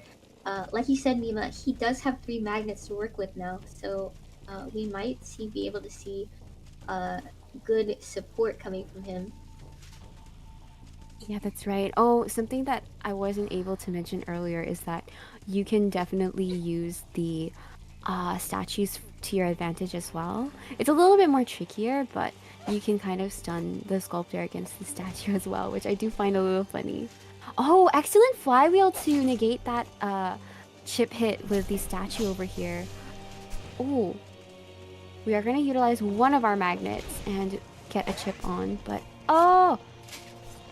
We are going to use a basic hit. None of the statues collide with Prospector, so it does allow him to get this rescue in. And oh, unfortunately, Prospector is going to go down before this last magnet can connect. Unfortunately, he did not have borrowed time. Oh, Norton. Yeah, that's definitely the risk of the 12-9 build. Mm-hmm. But like I talked about prior, when it comes to Chinatown, there's a lot you can do in the end game since the gates are just so close to each other and out in the open. We are going to have Toy Merchant push for this gate here, and Coordinator does seem to be being encouraged to get that rescue in for the Prospector. Now Oh, and warp we is are up. going to... We are going to get that rescue in. Toy Merchant is waiting in the gate. Good patience. And it does look like Prospector is going over towards the dungeon. So if Coordinator can end up at the other gate, then we could see a 3-man. But Prospector just has to hold out for here. We are going to use one of our magnets to stun the sculptor onto these stairs. Flywheel Yes. isn't quite Dungeon available yet. Dungeon is in the area, however, and just unfortunately not having enough time to get the magnet off here, and the coordinator is nowhere near the gate at the moment. So we will be seeing our prospector possibly getting sent back to the manor here. It does look like they are going to be taking the two-man escape, so we're going to start off our round two with a tie. Congratulations to both teams and very well played. Very well played indeed. Very All right. unfortunate of the prospector that he just so happened to be the one to take the last hit. Oh That yeah, was absolutely. I definitely think that Kuaiham was going for that stun against the lamppost, but unfortunately with that sculptor basic hit, it got him down and he couldn't get back up again. It, like I do think it kind of worked out in the end because coordinator was able to come back for him, but in the end, like we did end up with him getting targeted once more. And the flywheel wasn't quite up because we used it for kind of a later game rescue. mhm. Um, but I definitely think that even if Prospector didn't make it out, they utilized all their resources Yeah, to at least get the rest of the team out. definitely. Uh-huh. Yeah, and I think same goes for the Gravekeeper. Even if we didn't get off that second chair, I think the Gravekeeper definitely bought as much time as possible for the rest of the team. Um, they really worked together really well. I think uh, really great play from Belt where he was able to set up catapults, but also pass off that decoy because we did utilize our shovels early into the match. I think Right. that really helped because it caused the sculptor to kind of linger in the staircase a little bit and try and figure out where exactly he went. Right. And it really just goes to show the teamwork that these survivors have. I wasn't too sure about. I was really nervous about the catapult not being able to make it up to the platform on the staircase, but it worked out in the end. It got enough distance for the gravekeeper to get away just for a little bit longer, as well as the decoy being on the staircase, just Hmm. opposite to that. So it's I also like the preemptive catapult at the mhm, gate. I don't know if anyone saw, but at Belt's gate, there was a catapult going away from the gate. So even if you don't get the gate open, you have an exit route, especially as a toy merchant where you can just glide away. You can get pretty far with the glider. It's just like a straight way ahead. Hmm. And honestly, even if the gate does open, but it's still kind of in that animation and sculptors trying to push you away or really close enough, if you hop off and then glide, you can kind of swerve back in and try and get through the gate. The statues can't quite hit you if you're too high up. So that was definitely like another possible play. wouldn't that be something? A flying statue. Not the statue. All Uh, right. we will have our global bands come in as with the acrobat as well as puppeteer. Very unfortunate, but also very understandable. Hmm. And we are going to take Priestess and Toy Merchant off the table, which fair enough. I definitely think in terms of like distance makers, they're kind of cream of the crop, but yeah. I can hear you giggling. Stop. There's no reason for this. No reason at all. Yeah, no We reason. are we are waiting in for our first survivor lock-ins. We do have to keep in mind that our first two survivors are going to be ending up in our global ban pool after this match, so we'll have to savor them while we still have them. Yeah, definitely. It is unfortunate that they will be banned after this, after this, but we can enjoy them while we have them. Uh, our first two picks will be Florian as well as Andrew here. Definitely like how you mentioned before, Mima. Uh, Florian is very strong on this map. He can essentially make obstacles as well as, you know, give the extra distance. He is basically a makeshift toy merchant. Just minus the slight unable to how Why? do I put the yeah, he just can't fly. That's it. He just can't fly. Our bands also will be coming in. We will be seeing Priestess Band as well as Toy Merchant. Uh, Completely understandable, as we saw the Toy Merchant utilized to get so much time in the previous matchup. This is a like really sturdy team so far, and we did take Opera Singer off the table, which definitely a good call. I Mhm. mean, we do know of the Opera Singer's potential, but especially on a map like Chinatown, I think when it comes to distance, Opera Singer is kind of on top when it comes to just catching up to everybody with the Shadow Realm. Yeah, and being able to jump as well, the little backflip that she does is also very beneficial for these loops in because a lot of the time I find myself kiting and it's just loops over and over again. Hmm. Every kiting area is just another loop. So it's definitely going to be beneficial against looping. Um, Yeah, speaking of loops, I feel like this Survivor composition is kind of strong with a looping strategy. Like like you've kind of mentioned bugs. I think Florian's potential for creating loops is really strong when you utilize the airbags. You can utilize just one, but when you have two, you can kind of put one on either end. And Florian has like a shorter cooldown compared to other survivors using the airbag. So it's kind of like you loop with one airbag and transition to the other, and you just can go back and forth if the hunter doesn't choose to break them. And when you have Gravekeeper, you can also kind of play those little mind games with the shovel right. if you want to loop around areas.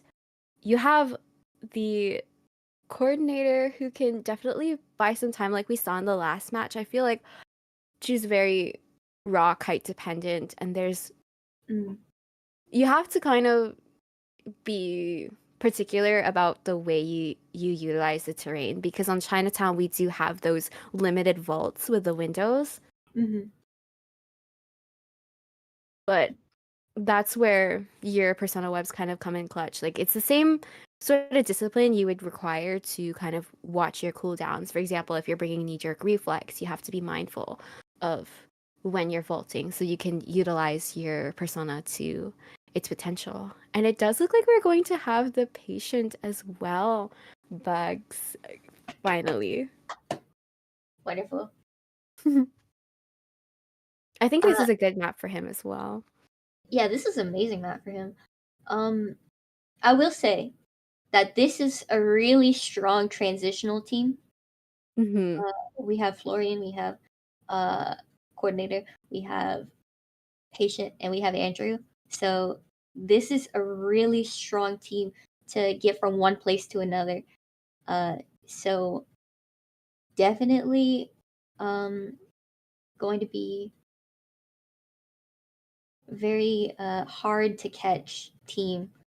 So we're probably going to be seeing a not a single hit hunter, maybe a hermit. I don't know. They don't really have Oh, any strong kiter, any strong decoders rather. So this is going to be pretty pretty interesting to see. We might see somebody that can hold them down. So maybe wax artist, maybe disciple, maybe our hermit. I Like could I said, definitely see a hermit when it comes to this team. Like get you can right. only, yeah, you can only share damage so much, and I feel like he compensates for the amount of distance that these survivors can make, as well as the you have the potential for stuns with that coordinator gun, but Hermit can stun you too. And even when you block things off, like fire investigator, you can still kind of utilize your teleport to Right. get around from that. And it seems that my hypothesis has been proven true. We will be seeing the disciple come out into play.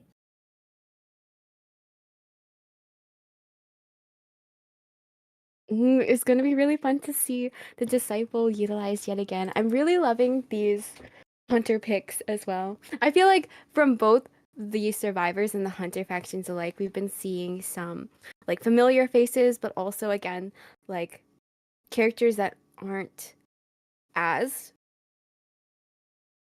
sought out when it comes to our first picks, even just down Right. to the first picks. It's really fun to, even though they're going to get taken off the table by the global ban, like you take out these typical meta characters and you are met with not just their alternatives, but rather um not as common choices as well. I mean, I will say I feel like we've seen a fair amount of fire investigator ever since that he was able to be chosen, but at the same time, not as instant as our first lock-in, which I'm very happy about. It's definitely going to be a matchup, a very tense matchup. Considering, like I said, Toy Merchant is a completely understandable ban. Knowing what we know now, uh, as well as the Priestess ban. So, what do you think is the play here? Like, who do you think that we could possibly chase here? Out of all of these survivors, I feel like I would want to chase. Okay, I was gonna say I'd want to chase coordinator or gravekeeper to try and get them to utilize their items, but I feel like the Mhm. same can be said about everybody. I think I kind of lean more towards them because like for fire investigator, for example, his item is reusable. It is not nearly as depletable as, say, it's not punishing as coordinator or gravekeeper is, or patient as well. But um, I've never seen that disciple standby animation. It's really scary. I love it though. But yeah, Really scary. we're gonna Okay. go for single tide team again, I think. Yeah, it seems so. As well as our Florian, as well as Emil taking um broken windows, and our coordinator is going to be running broken windows as well as flywheel. Very kiter heavy team layout here. Um, Ooh, and and we're gonna see the same spawn layout as well. yeah, right down to the hunter placement. And with that hunter placement, you get literally a three course of who you want to chase first. We are moving into the second half of round two, and we are going to be having our Crimson Curse survivors go up against our Ragnarok Hunter. I'm Mima, and I am with Bugs. Good luck to both teams. Good luck to both teams. We will be seeing the cats being utilized here immediately. Our gravekeeper is hiding, uh, just to get a little bit of a semblance of peace of mind. And it seems that our first kite will be the patient. Fortunately, the cats will not leech onto him, and we will be seeing a hook come out here. A beautiful jump here, and we will be continuing the chase here on the the uh, the little staircase area here. Mhm. I thought that he would have rotated away, but we understand why he did. Oh, we are going to see another hook get utilized here and transitioning away from our hotel. We are going to get the silence in Oh, on Emil, but oh, really great. dodge for our first hit, but patient is gonna have one hit down. We are gonna see warp get utilized, and we are having patient in the corner here, getting downed as well. But our coordinator is not too far behind. Since we've used warp, we've revealed that we aren't bringing excitement, but we are close enough for a chair, so the patient is gonna go in without any disruptance from the coordinator. Yes, and take note here, coordinator is rotating away from the cipher as opposed to just forcing it to be done. The gravekeeper here is coming in for the rescue. Doesn't seem that he has been seen yet. Now he has, but the disciple will. It's in best interest to try and get the shovel out and not let him get to the chair because the patient is over half. Yeah, really close call. I think that was really good discipline on both the Gravekeeper and the Disciple, but ultimately it did pose more of a threat to the survivors now that this patient is going to be fighting for his life. Yeah, we still have one hook to work with as well. Oh, Oh, but we got silent. canceling the hook! Canceling the hook. I saw the animation there, and oh, just barely avoiding a terror shock there. Working that 9 to get to the staircase area here. It does look like our fire investigator is moving in, possibly to set up some airbags. I definitely think this is one of the powerful looping areas for the fire investigator, and we aren't going to get that drop down hit. We're going to give a body block, but the hit doesn't quite connect quite yet. Seems like we might be waiting for the warp to come back up. The fire investigator just trying to body block, unfortunately not getting it, but actually getting a body block with his whole body. And we're gonna see an airbag utilized, but we are gonna have warp used to get past it. And unfortunately, patient is going to be sent back to the manor upon getting chaired here. I think we did a little check around because coordinator could have been nearby, but we're still in a good position in terms of ciphers. We're at 2 ciphers remaining. But we aren't quite gonna get this heal in for the coordinator and gravekeeper. where our next target seems to be the coordinator, actually. This is a very good area to be in if you're the coordinator. But oh, wow, the cat managed to jump onto the coordinator from the small incline there, unable to lock off the skill of the coordinator. And we will be seeing the gun come out into play. Yeah, it does require a lot of time to transition over to the windows where we will be using that knee jerk. But Disciple has successfully landed a count, so we are going to be jumping over and breaking that distance. Oh! That was Alright. incredible. The Yeah. Disciple used the larger range of the cat to stun the coordinator and just barely getting her. That was actually Really impressive. that was really impressive, yeah. Mm-hmm. We will be seeing the coordinator go down, unfortunately, but we will have one cipher remaining at 63%, and the Gravekeeper is in the area. Yeah, and he good does call have on the Gravekeeper for finishing up Coordinator's cipher over at the Sausage Maker. That's one of my least favorite ciphers in the whole entire game. It's such an unsafe cipher, and it was a good call to save it for later when the Disciple was distracted. I was kind of worried about how it would go to kite around such a close area, but we are going to wait for the cipher to be primed here and get in a save right before half this time. Now, they have to body block the coordinator in this situation, especially since she doesn't have borrowed time.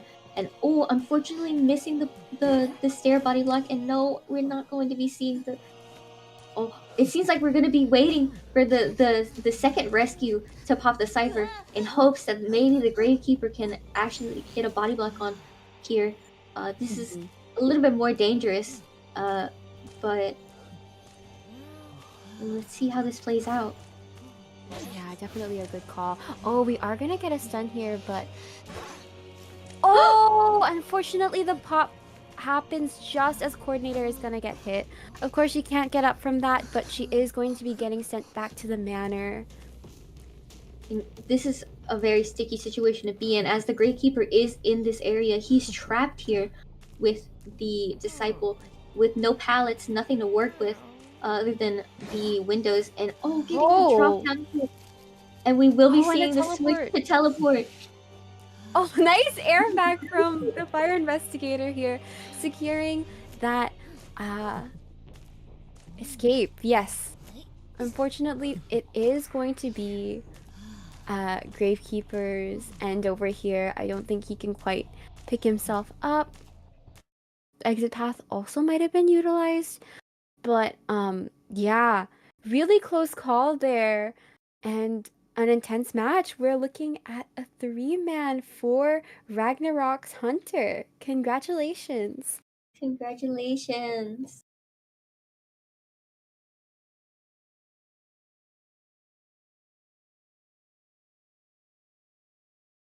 Oh, I'm really happy with how intense that match was. I kind of didn't really see how the end game was going to play out because I think we saw a lot of patience from both the survivors and the hunter, even from the get-go when it came to the rescues. It was a good call to go back for the rescue, but I almost wish that when the Gravekeeper was stunned over at the end, I wish that he was double hit. Mhm. So his going down would have been the best call to have popped the cipher. Like it Right. still poses kind of a risk, but it's less riskier than popping just while the hunter's in pursuit. Because even if you pop then, it's like there's still the hunter attack recovery animation. There's a little bit more to work with, but yeah, it's definitely harder when you don't have a palette to work with, when you don't have your items to work with anymore. And on the bright side, I do think that it was a good kite that held up the cipher progress, especially in this half of the map. Since it's such an open area and you're kind of restricted to like the few pallets and the second story and the few vaults that you have, there's a high chance that you end up kind of moving into where survivors are possibly decoding. I talked about that middle cipher, the one at Sausage Maker. That's such an awful cipher to have late game, especially Mhm. when you have Disciple. Like if she was not so committed to the chase, she could have easily stunted their the decoding with the silence. That would have posed a really big threat as well. Um, I'm a little bit surprised that our Florian did not spawn over at the hotel area. I feel like it's a really strong area to place your airbag, especially in the alleyway. I like to utilize the airbag over in the corner because it's such a dead end that if you Mhm. put it down there, you can use it to transition either towards the window vaults or towards the staircase. I don't really know if it would help in that regard if we weren't able to have much of a like end game kite, but the coordinator still held up on her own really well just from raw kiting. So Right. there's that as well. We did see, unfortunately, I feel like we didn't see the patient use his last hook either. I think Disciple really stayed on top of canceling it out. Mhm. It was really unfortunate. I saw the animation of the hook shooting from his hand, and then it just locked off, and I was like, "Oh no, poor thing." Yeah, for sure. It was really, really intense to watch both of these matches. I Right, enjoyed a lot, and not to be biased, but I'm so happy to see like some of my favorite characters get utilized. I feel so lucky and happy. right. Sorry, I have to get that out there. We got to see Annie and Norton in the same vicinity, and then we got Florian immediately after. Mm-hmm. Mm-hmm. Just my day.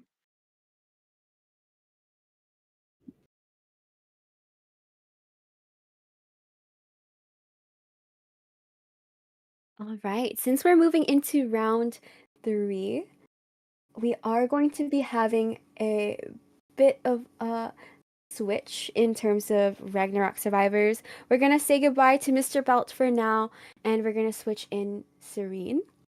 So, but for Crimson Curse, I don't believe we're going to be seeing any substitutions. Really looking forward to seeing how our sub-ins play out, and yeah, bye, Belt. Bye, Belle. Our map pick will be Ever Sleeping Town. Uh, Definitely going to be a stiff competition there with how much negative space. Again, that map is quite quite large, I'd say. So Yeah, I feel like it's another one of those open maps, kind of in the same vein as Chinatown.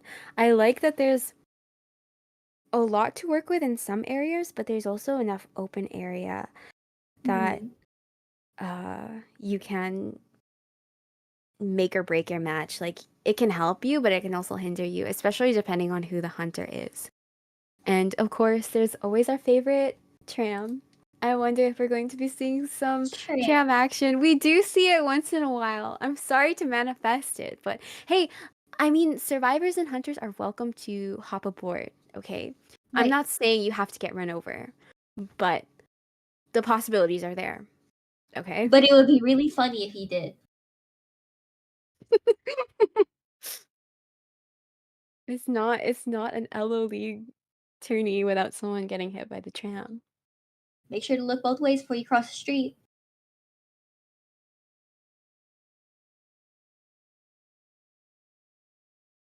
It Yeah. seems like the person that they're subbing in, Saren, is a cheerleader gardener main. So My that's going to be really, twin. it's definitely going to be really interesting. I was just looking at our little sheet here. We haven't seen Gardener yet. I Yeah, It would be amazing to see her in round 3 because I feel like regardless, she usually ends up just being completely off the table, whether she's just banned or she's like global banned, you know? So I feel like there's still some leeway for that Emma pick. And we haven't seen cheerleader either. Um, we I feel like we do have some team friendly cheerleader team friendly comps that have happened so far, but there is that possibility unless we want to go for that target ban. yeah. I mean, with 4 bands, you do have a lot to work with, but picking her so early means that she would be the global band. So sad. Uh, just a reminder of the global bands. Uh, Sorry, my Discord just broke. No worries. We are going to be having quite a bit of global bans. Sad to see. Okay, we're back. Our global bands will be Acrobat as well as Puppeteer and Gravekeeper. Uh, Fire Investigator? Hmm. Yeah, Florian was our first lock-in in the last match. I'll remember you forever. I'll remember you forever. So unfortunate that we have seen so little of him. No, we're going to see more, right, guys? Because we still have the rest of the weekend and the rest Right? of the Right? tournament. We're starting strong. We get more Fire Investigator, right? Right? Yes, we have to. It's okay. He's my icon in our logging off league server, so I'm just staring directly there. I'm watching the matches too, of course, but he's like my little Subway Surfers. Like that's my equivalent. I have my Florian icon and then like the little Discord icon heart effect. That's my Subway Surfers. That's the my Minecraft parkour video the Mina as I sensory watch. videos. Yes, yes. Like I don't need soap. I just need Florian Brand with hearts, I guess. It's definitely hypnotizing to watch over and over again every time you speak. So we will be seeing our bands come in our first two bands are going to be priestess as well as first officer. Mm, completely understandable, I think. I mean, it does give way for possibly mercenary. I think we ruled Yeah, out mercenary earlier on in these matchups, but I mean, now there's space for him to be chosen. Especially on Ever Sleeping, I feel like even if you do have to end up utilizing the elbow pads for a chase, there's less for you to crash into and a lot more you can gain from using your elbow pads to make that distance. but you can crash into the tram. Okay, well, that too. Not that we're manifesting it, but we're just sharing the possibilities.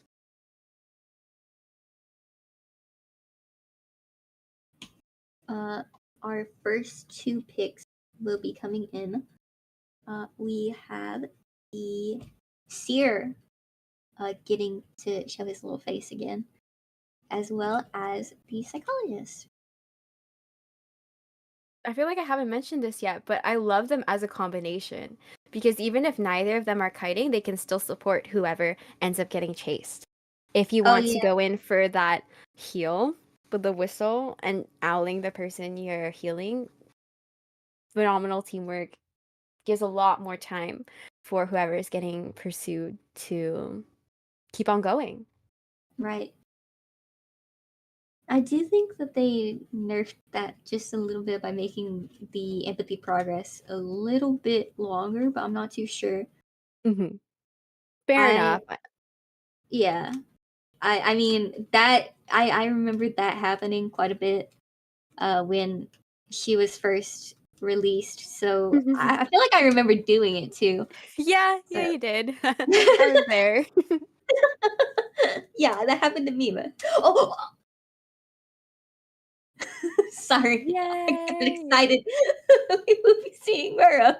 No, I'm glad. I'm very eager to see some Wildling gameplay, and I know Bugs is as well.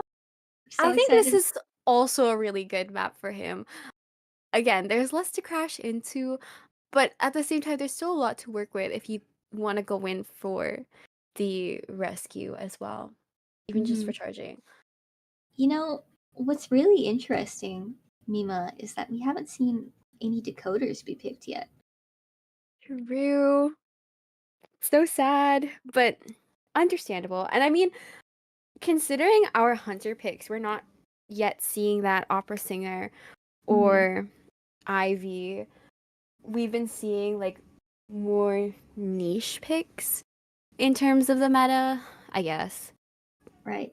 I think they're really fun picks, but it's like, okay, you don't necessarily have to go for decoder. And the teams have been doing really well on their Cypher progress regardless, but I would love to see some decoder gameplay. Just putting that out there. Just putting that out there. We will be seeing our last two bands coming in with the coordinator as well as dancer. Unfortunate, the pseudo decoder is gone. True. No more hullabaloo because we can't have Margie or Mike. I Yeah, mean, you're right. Oh man, there's one more option. I feel like um he's been pretty popular in China, but Weeping Clown is kind of there. I don't want to talk. Okay, moving on. Yeah, Patty. Oh, I'm very eager for this Enchantress pick. I feel like we don't see her nearly as much in tournaments, but um, it's a little early to say, but I feel like with the introduction of Goatman into the game, I think she's definitely risen in viability. Hmm. Definitely, and she's also really strong on maps like this where there's just so many palettes as opposed to windows. Because palettes, I find, buy a lot more time than window vaults do. So I'm really excited to see if we will be seeing a Patty first chase.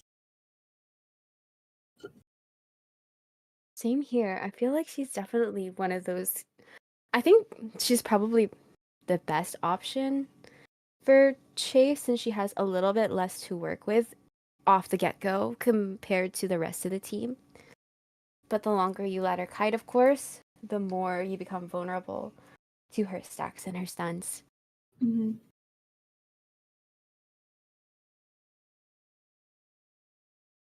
I'm interested in seeing who the hunter picks because this is a very bulky team. They're quite tanky, and I think that considering, hmm hmm hmm There's a lot that you can work with here with this team. Uh, yes, maybe we'll get a maybe we'll get a breaking wheel. Maybe. oh, breaking wheel would be fun, especially on this map. Hmm. We aren't going to see Disciple from Ragnarok again, unfortunately, for this matchup. Um, but that's fair, considering how formidable their hunters have been with Anne. There's always the Yeah. second half if we want Always. to counter Anne with Anne. But yeah, I would be interested in seeing some Breaking Wheel. I know just looking from the roster for the tournament overall, we have a couple of Breaking Wheel players. So I'm Yeah. looking forward to the possibility of seeing him. I do really like, okay, this is kind of random, but I do really enjoy the new Breaking Wheel skin, the one that came in Oh the first yeah. essence. I ended up getting it and it's just really cute. Yeah. I think it's really sweet. I like the forward skin that came out with that one, that essence too. I think it's so deserved. He hasn't gotten Hmm. he did get a pretty good skin in Sangria's essence, but I'm more biased towards this one. That's Uh, fair, yeah. Oh, why did you mention him? Now he's here. okay. No, I didn't quite mention him, but I guess You we are going to be having a little bit of a hullabaloo with our hunter lock-in. Hullabaloo reunion. Well, it could have went one of two ways. It could have been Spider. It could have been him, and it's him. So I'm interested in seeing how this pans out. I feel like this was a decent counter pick. I know I was talking like, oh, well, which hunter are we yeah. gonna go with? This is such a tanky team. This is a really solid counter to these characters in the sense that you have that kind of double hit with the basic hit and your rocket. And Mhm. I find that Smiley Face especially benefits from these sort of persona webs that encourage you to slug or to have even more hindrance to their healing. Of course, we have Enchantress and our psychologist who aren't quite optimal in terms of healing speed, but Right. when you factor in maybe we're bringing like slower healing speeds. We're bringing maybe impact, I believe. The one where you, after utilizing exit path, you can only heal up to 60%. That one is That absolutely impact. brutal, especially when you're up against a clown. Yeah, that's impact. Unfortunately, so Impact, my beloved. beloved. So depending on if he's running insolence confined, I think that's the standard build for clown. This is gonna be really interesting to see. I'm on the edge of my seat, honestly, because as much as I beloathe him, I also do enjoy seeing clown gameplay because I respect the non-meta picks. So I'm gonna be uh, just absolutely cheesed to see this matchup. Same here. I do like that we have the possibility of like Enchantress getting first chase, right? I mentioned that she's a little bit the survivor with a little bit less to work with to start off, but at the same time, once she accumulates those stacks, she can kind of cancel out that dash. But we are gonna move into our match, and after having our area selection, we're gonna go for that plus formation again. And yeah, We are going with our first half of round three. This is going to be our Ragnarok Hunter versus our Crimson Curse survivors. I'm Mima and I'm with Bugs. Good luck to both teams. Yeah, and oh, getting a nice close up of the clown there. Uh, we will be seeing the seer not taking borrowed time, the designated 12-9 runner. Our Mhm. only tied will be the wildling as well as the enchantress and psychologist running. Oh, Oh, that well, was that a came out of nowhere. yeah, that was a really good usage of the boar because that I definitely I don't think he was expecting that either. yeah, good call. And we are going to be having our smiley face run insolence here, so we're really close to first presence. We don't quite have a target yet, but it does seem to be the wildling once again. Oh, just kidding. We're gonna move Just away kidding. from the wildling. Just kidding. It was a joke. Seems like we're gonna be going towards the fake gate area, looking for the enchantress here. Seems like she will be found. Not quite taking Mm, her. And oh, oh. So we did give like a preemptive owl, but it does look like Smiley Face is going to ignore that and go for his next target. It looks like it's going to be Seer now that the owl is taken off the table. Where is the Seer? where'd he go? The tinnitus baiting is really strong, but it does look like Seer is still in the area. We are going to go for that drop down, but Smiley Face is going to go the long way with the stairs. He's really good at rounding these corners here too. And Right? oh, Ooh, getting a really nice flat. flywheel, but we did kind of get caught in these barrels here, so we're going to take our first hit. Our smiley face is really approaching our final presence, and Sierra really needs to watch out for the basement over at the corner house here. We are Oh, and running we're going to warp. see a warp. Using the dash to break the pallet here, we will be seeing the seer transition away to this 11 area here. Um, the seems like the ciphers are progressing pretty fine actually, with one cipher already done. That's Oh, what we're I was not. worried about. I don't understand how that wasn't a pallet hit. Yeah, definitely something a little bit finicky when it comes to smiley face and utilizing that rocket. But like Bugs has mentioned, I think the cipher progress isn't all that bad. We do have psychologist in the middle over here, but Wildling is going to leave behind his original cipher, while psychologist and enchantress start off new ones. We just need to be careful of the baiting over here with that rocket. We're getting double hit. Ooh, this is really tense. This is really Right, tense. we're approaching the halfway mark on the chair as well. And oh, getting the rescue clean. Seems like we will be going for the double hit down. I Seer, thought, yeah, I know. I yeah. thought too. The Seer Oh my narrowly goodness. avoiding the tram hitting him and Mm-hmm. getting a lot of distance. But again, this is Smiley Face we're working with, so we have ways to close the distance. That's right. Seems, And it doesn't look like we're quite at an owl yet, but Smiley Face is also close to getting that warp back up. yeah. And this is also a very smart play by the Seer. He's far away from all the ciphers that are being done right now.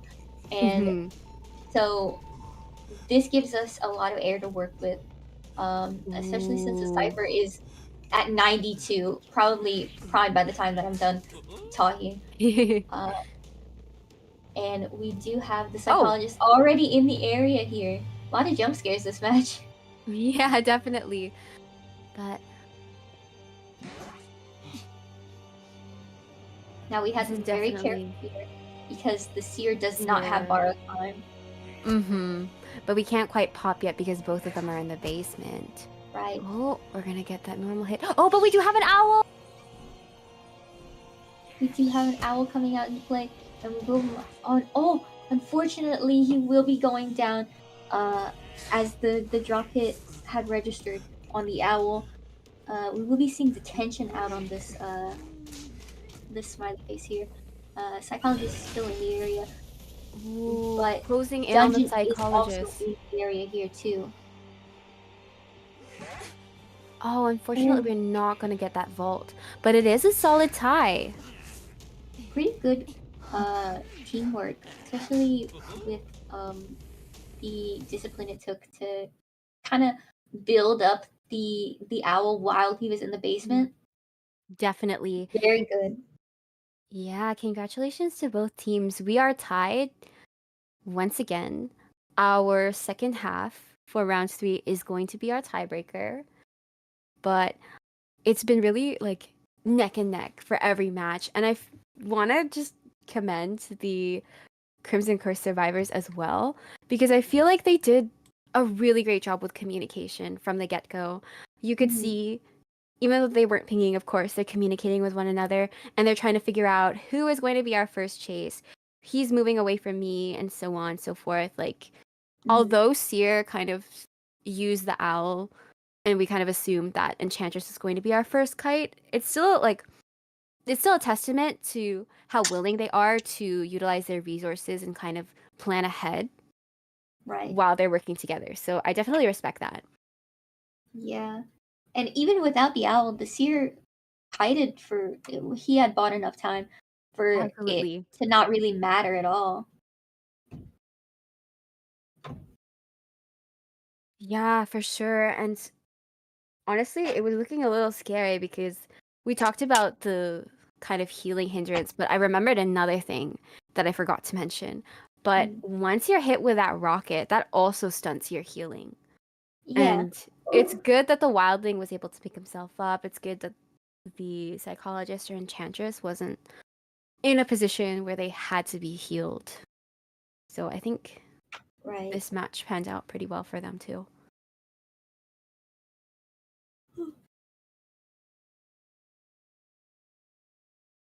It's really a testament to just how strong both teams are. Hmm. From either side, like they're they're on point with their communications, obviously, because um, while there was a little bit of a miscommunication, they didn't let it get to them. They didn't let it uh, be like, oh, we're gonna have to figure out something new to work with this now. So it's definitely a testament to just how strong these guys are. Absolutely.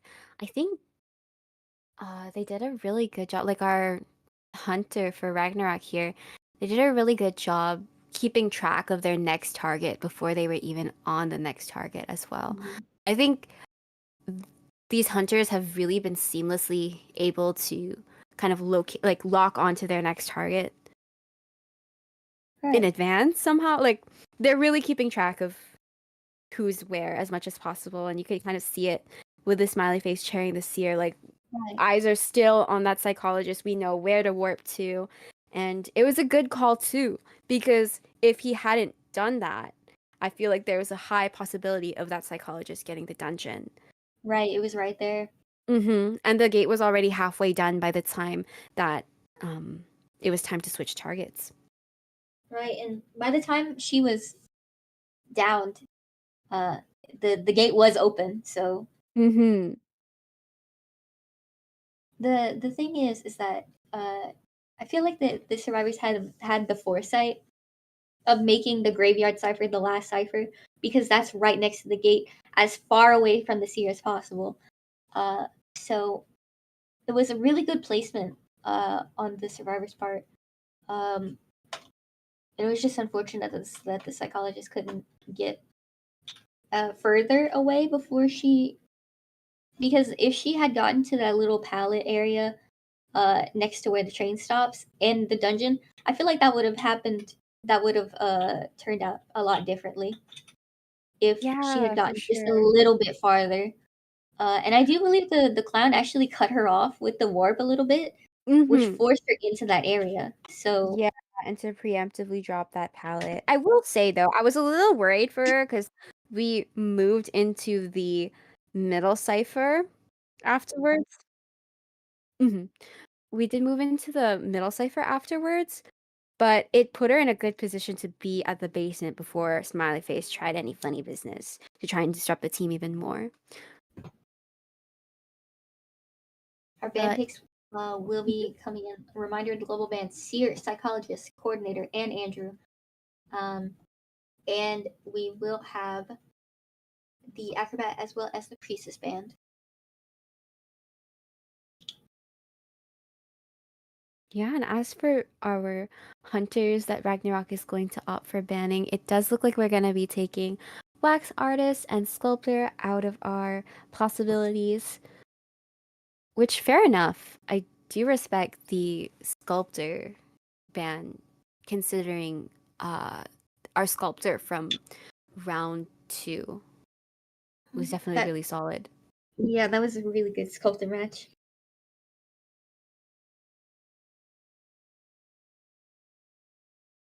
Our first pick of the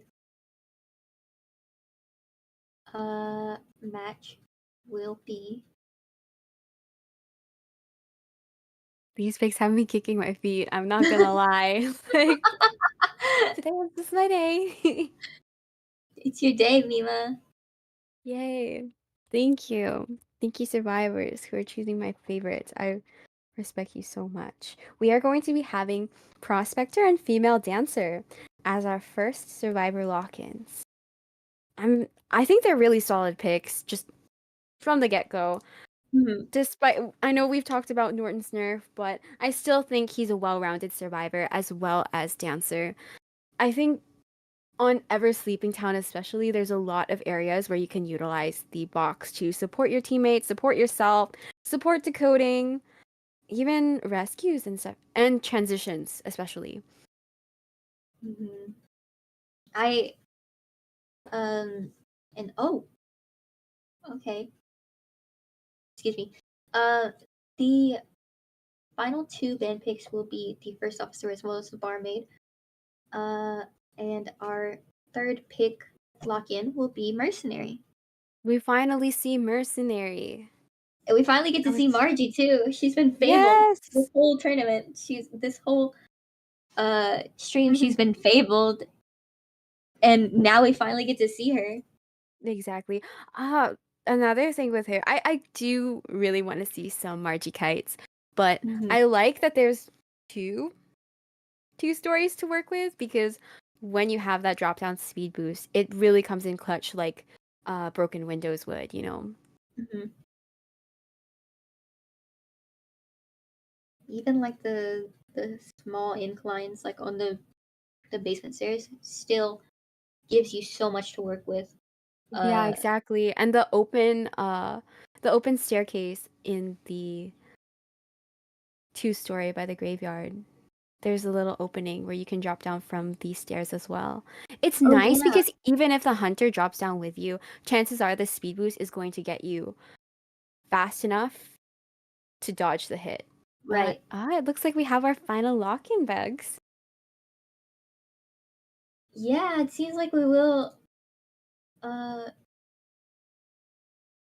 we will be seeing the patient come out again. He gets his time to shine again. I love him Yay! so much. He's so wonderful. I'm glad. I'm glad we're both winning today.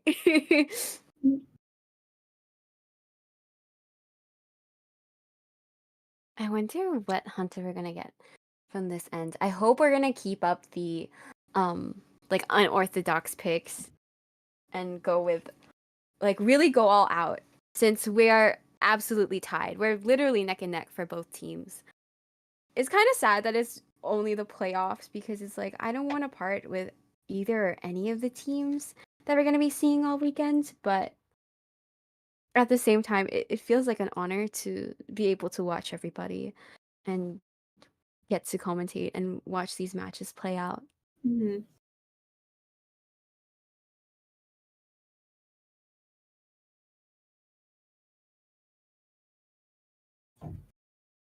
While you wait for the hunter pick, um, who do you think could possibly be our hunter here?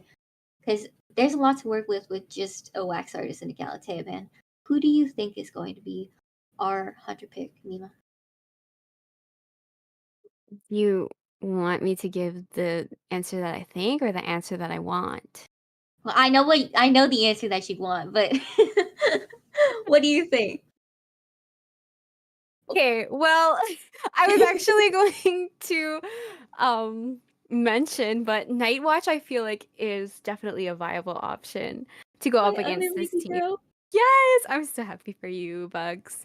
Um, he wouldn't like he's not my first pick, but like realistically, he is solid pick to go up against these survivors. I think when you have these advantages, like there's very clear shots to get your twirls in, to get your hooks in, to get your elbow pads in, your magnets in. But there's also very clear areas for Nightwatch to dash. There's a lot of distance that he can make after you've already done your twirls and your elbow pads, your hooks. You really have to be mindful about the way you utilize your resources because Mhm. Night Watch is very fast when it comes to depleting them. You utilize those pallets too early, he might just hop over them. He'll break them. And there's a lot less to work with in the end game, Right. which can really up the ante considering how well he can kind of disrupt these ciphers, but also go from one gate to another. Mhm.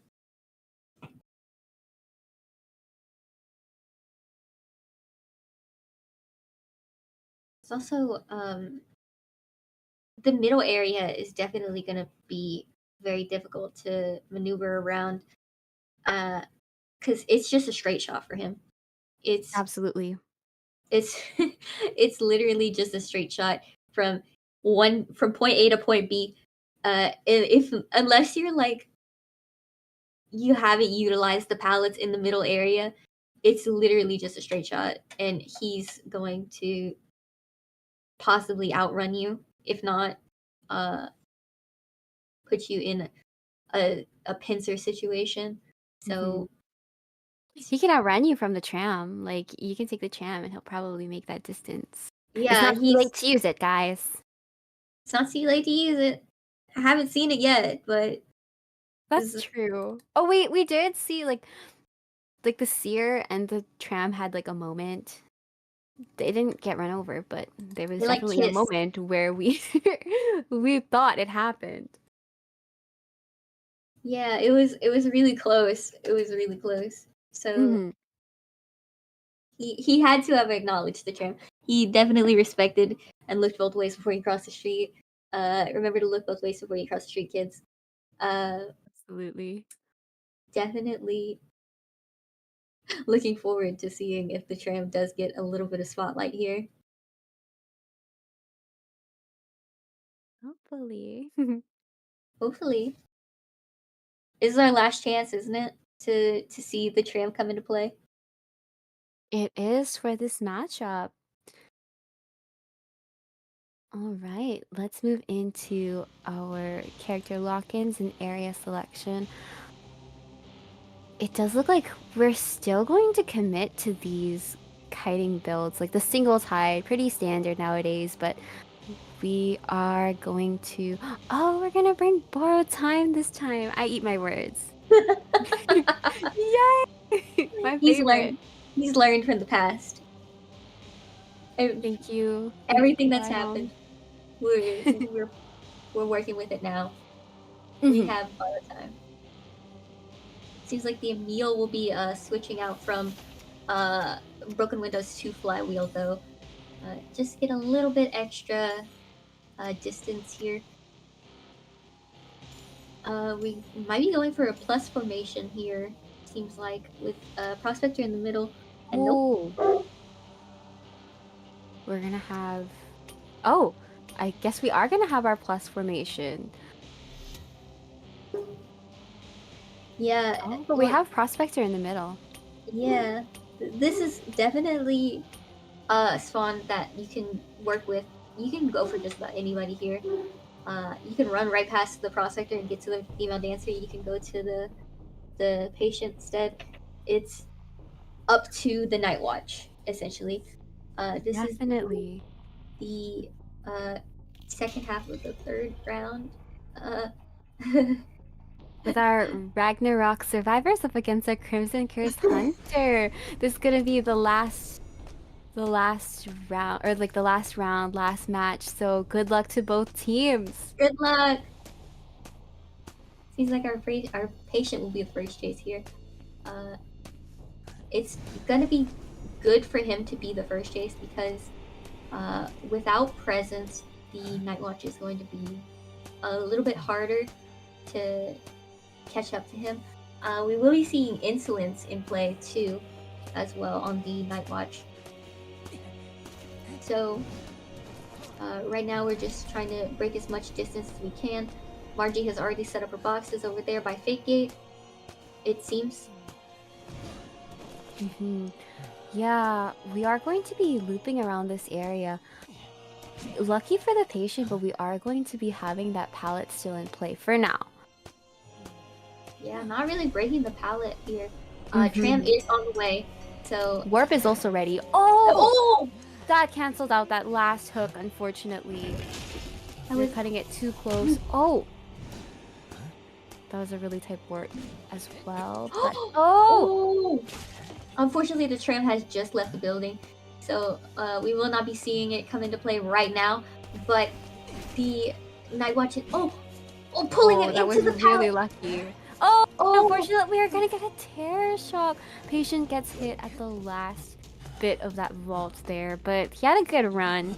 I feel like there was a lot of close calls there. But we are in a good position in terms of decoding. Almost 2 ciphers remaining. we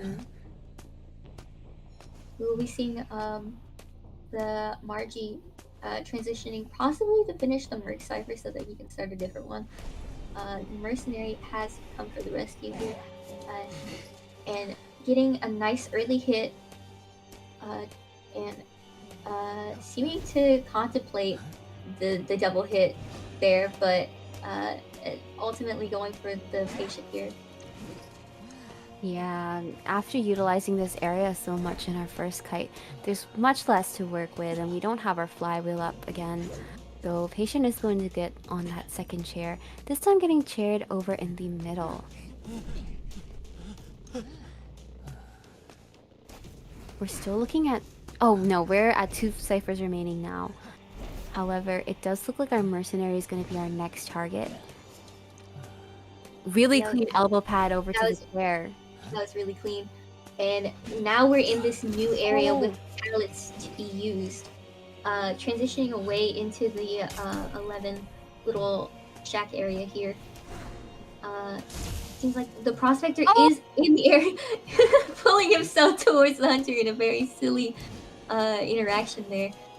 Getting a hit on the prospector. Getting it. The tram light just like flashed before my eyes. Really great stun over here by the prospector, but we are going to commit to this patient. And warp is ready. So they do need to be careful of that. Prospector is going to get hit down. We don't want to take any more risks with these magnets. But, oh, patient has still stayed in this area.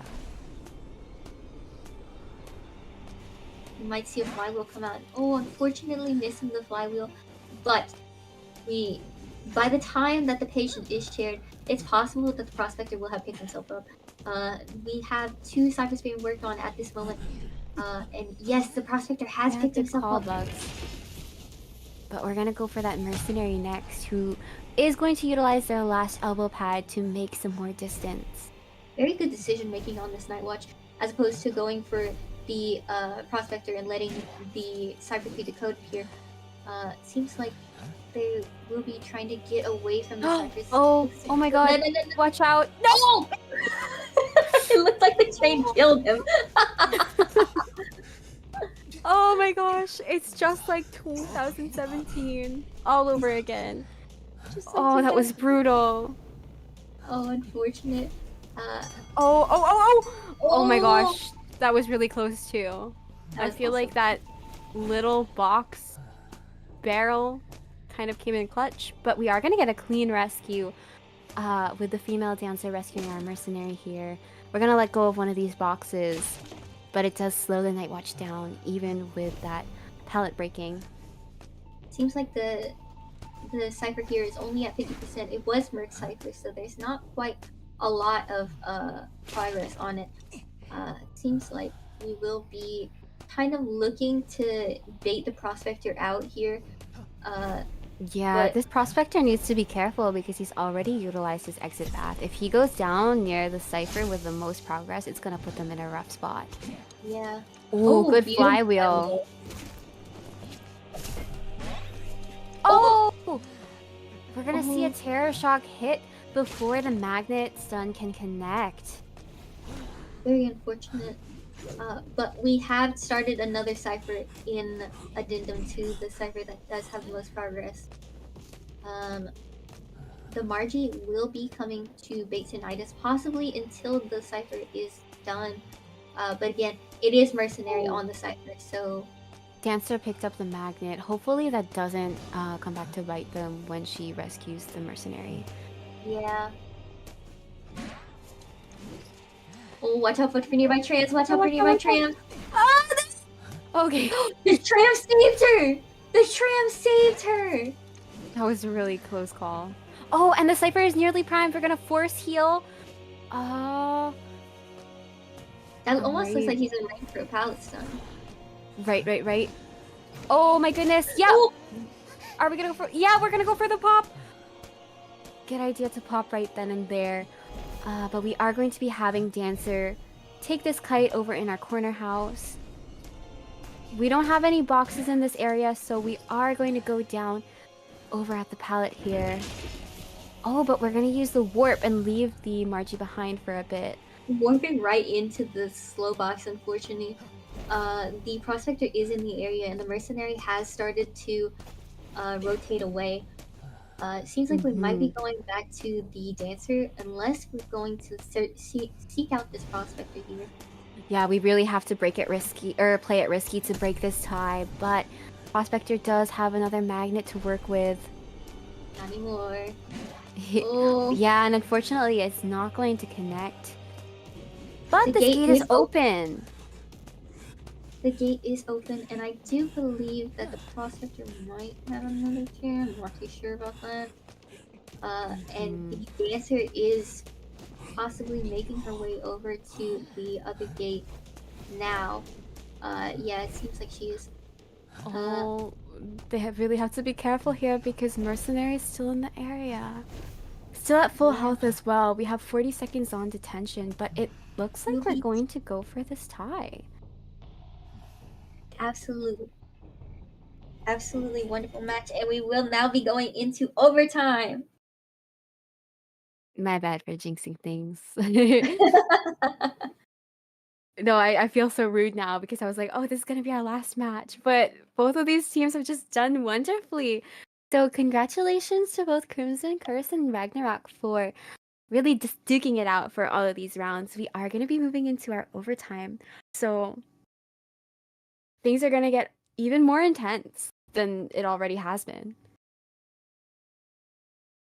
Yeah, definitely. This is the stakes are very high at this point in time.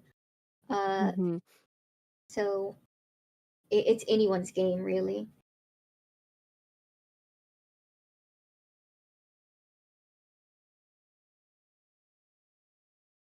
Isn't it wonderful to have the first matchup be in overtime? Doesn't that say a lot? It does. I think it really speaks to how fun and intense this overall tournament is going to go. Definitely setting the pace.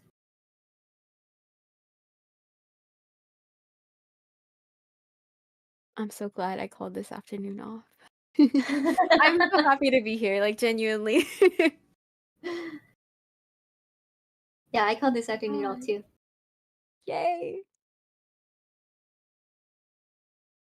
We're gonna see Norden in the global bans. That's so sad. That's really sad. Yeah, Margie too. At least And she got to have been played. yeah, and she was, like I said, she was basically fabled for so long. So now it's really nice to see her actually getting her time to shine. Um, and actually escaping the match that she got to be in. So props to Margie. Love you, Margie. Yes. I think we've seen all of Hullabaloo, technically. Oh, wait, no, not Violetta. Yeah, we Hey, haven't seen just putting that Violetta. out there. Keep putting that out there. But when Fafa plays, Fafa's gonna be Violetta, definitely, I'm sure. Yeah, hopefully.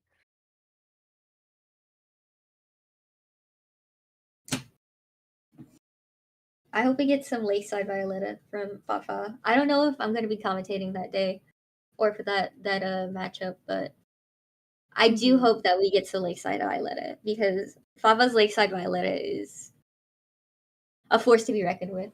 That's so fun. Wait, speaking of Lakeside, I'm definitely looking forward into getting one of our larger maps. I feel like Ever Sleeping is a little bit in between in the sense that you have more area to work with for area selection. Like it's not like a 3x3, but I kind of judge like large maps based on how many dungeon spawns they have. So if you have five, I consider you a large map.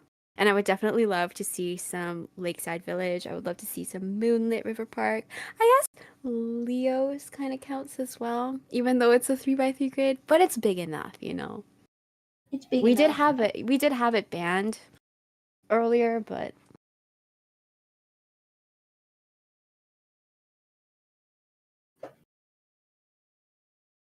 I was just thinking to myself, is race course allowed in the in ranked or no? I don't play ranked. nope. Nope. You're Okay. so lucky. I'm so happy for you. No, I play Hunter rank. Oh, true, true, true. You've been doing really well with that. Yeah, my I'm win just, rate's 62, yay. and I finally got Joseph away from Wait, my top really? hunter. Yeah, I'm so Joseph's no happy longer for my top you. hunter. It's Naiad now. Yay, congrats. You're free from Joseph Hell. I'm free finally, but I still play him sometimes because he's really fun to play on small maps. Yes, I won't even lie. Maybe we'll see a Joseph this This tournament, yeah. we should have made like an LOL bingo. I like to do that True. for like I know we do it for Koa, right? So we Yeah. should have made one. Okay, guys, it's not too late. Just a reminder, it's not too late to make a logging off league bingo. You could technically do it for like after playoffs, but I don't know. Just putting that out there. It's an option. It's really fun. It's really fun. I love bingo. And I really love putting like silly things on the bingo and seeing if it comes to fruition or something like that. It's so fun. Yeah, me too. It's like a reward. Whoever gets first bingo. Well, we'd all get bingo at the exact same time. So maybe we should all make maybe that'd be a really fun team building exercise is that we all make our own bingo sheets. It And would. whoever gets bingo first gets like a prize or something. I want $500. Yeah, Lane, you hear that? We want $500. Yeah. Wait, I'll also take an Echo's recharge reward. I'm actually so close to skin share. Please sponsor me, guys. I will share my skins with you.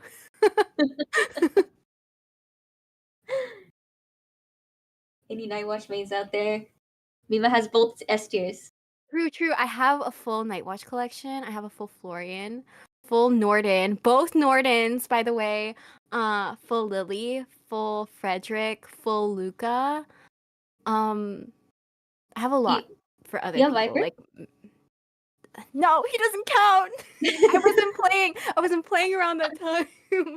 Doesn't I was count. like I was like, I didn't know you had Viper. Oh, if only. If only. Oh, Mima also has a Lockhart if you're into mech. Oh yeah. So perfect time. That was baby's first whale. Baby's first whale for me was little girl, and I didn't get Just her. illegal. So sorry. No, that essence also ruined me too. Like I accidentally went into like overdraft on my on my Oh bank account. no. Okay, I but feel like in I my remember that. defense, yeah, in my defense, I was like still a minor. I didn't know anything about like debit cards, credit cards, and Mhm. it's okay because I organically got hidden. So that's all that matters. And because I didn't get Source of Evil, I didn't become a little girl main, and I feel like that is enough justice for the world. I'm not very good at playing little girl, so I tried to pick her up. I don't know why, what possessed me, but I was like, I want to play little girl. So I decided I was going to play little girl, and I flopped so hard, and they started picking me You're on Your Own, and I got really upset. So then I stopped playing the game. I'm so sorry. I would never ping You're on Your Own. See you. I know you wouldn't. Probably. Probably. I'm kidding. I don't carry it.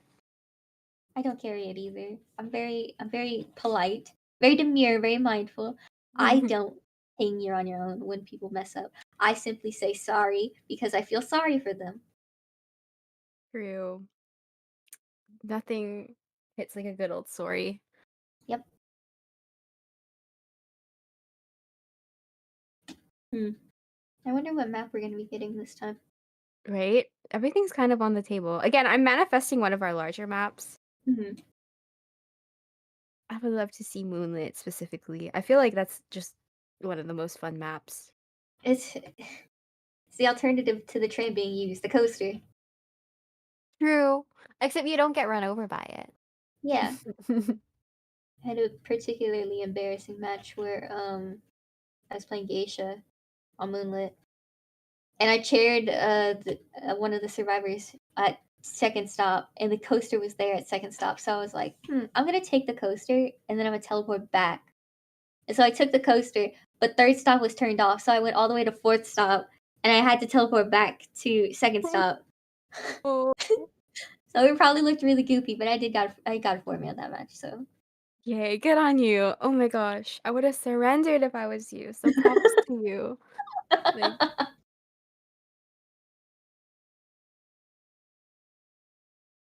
been having a lot of funny hunter matches. I feel like playing hunter is like its own comedy show because the hmm survivors are really silly. If you miss a blink, they'll stop moving and expect you to stop moving too, and then get surprised when you when you don't. when you don't and just down them. Like, hello, there's a match happening right now. Like they'll turn to look at you with their wide little eyes. Yeah, I won't lie. I do that too sometimes. Like even to other survivors. Like, whoa. I did No, that I'll the do it. other day. I was ranking. It was my last rank match. I haven't ranked since because it was just so funny. I was like, okay, maybe I shouldn't try and rank up. I think it's over. Because I rescued someone and immediately after they got run over by the tram and I Oh just no! stopped Oh, and I like, saw that. oh I saw that. You posted it on your Twitter, didn't you? on my TikTok. On Because your it was so TikTok. funny. It was No really funny. hate, no hate. It was just genuinely so funny. Because I also didn't know that like if you get hit by the edge of the tram, it still counts as getting hit by the tram. So, Right. that sucks. It really sucks. Yeah. We will get our map pick in. It seems like we're going to Chinatown once again. Reminder of the global bands: acrobat, puppeteer, fire investigator, gravekeeper, psychologist, and seer. Gonna miss you all. I miss you all, especially one of you more than the others. But I don't choose favorites. you sure about that? I'm positive.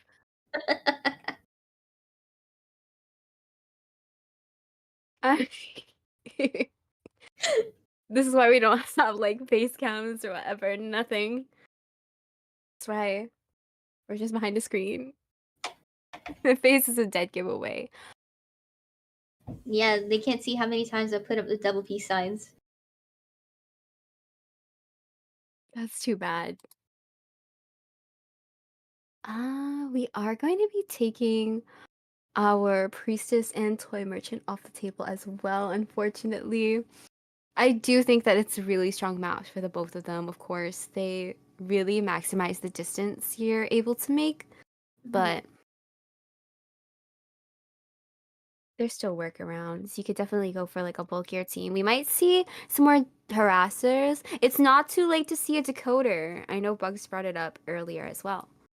Yeah, we've mostly been seeing the like three fighters, one rescuer uh layout, or even one kiter, one support, one rescuer, and then maybe another kiter. So anything goes really. It's high time we get a decoder in here. Maybe Tracy even. Yeah, I love Tracy's new buff. It's so I wonderful. I think I hope to see like a mechanic revival, I guess.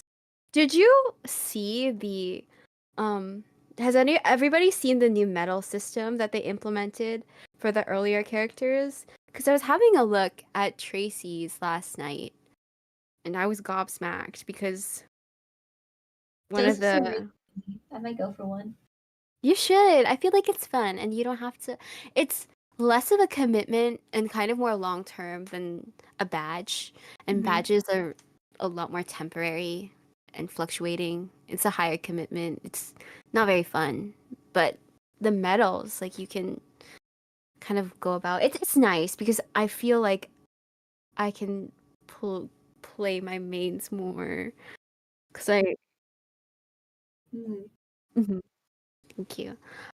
We are going to be getting our lock-ins and bans finally, finalized, and it does look like we're not going to be seeing first officer or female dancer anymore, but we have some other fun survivor picks bugs.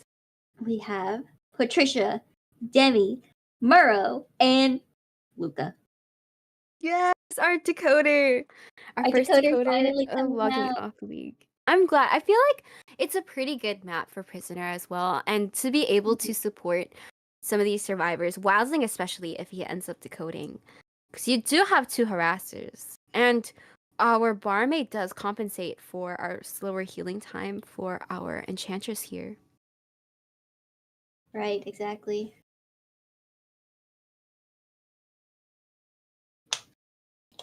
Really gonna be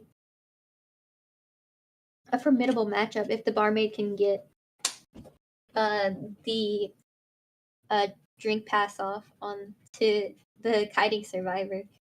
Or even like just buying the time to get the wildling a drink and then going back for the second rescue, like that'll be huge. So having Demi in Absolutely. play here is definitely gonna work out in their favor. Hmm. I wonder what hunter we could be going with this time, since we have our bands of Sangria, Galatea, and Anne.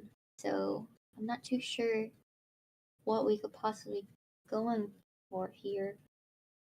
Maybe a breaking wheel. Ooh, Breaking Wheel is another good one on this map. I feel like the same arguments made for China or Ever Sleeping Town can also be made for Chinatown. It seems like we will be getting uh just in time for Bones to come back. Actually, we will be Yeah, getting a lizard. we're just winning today.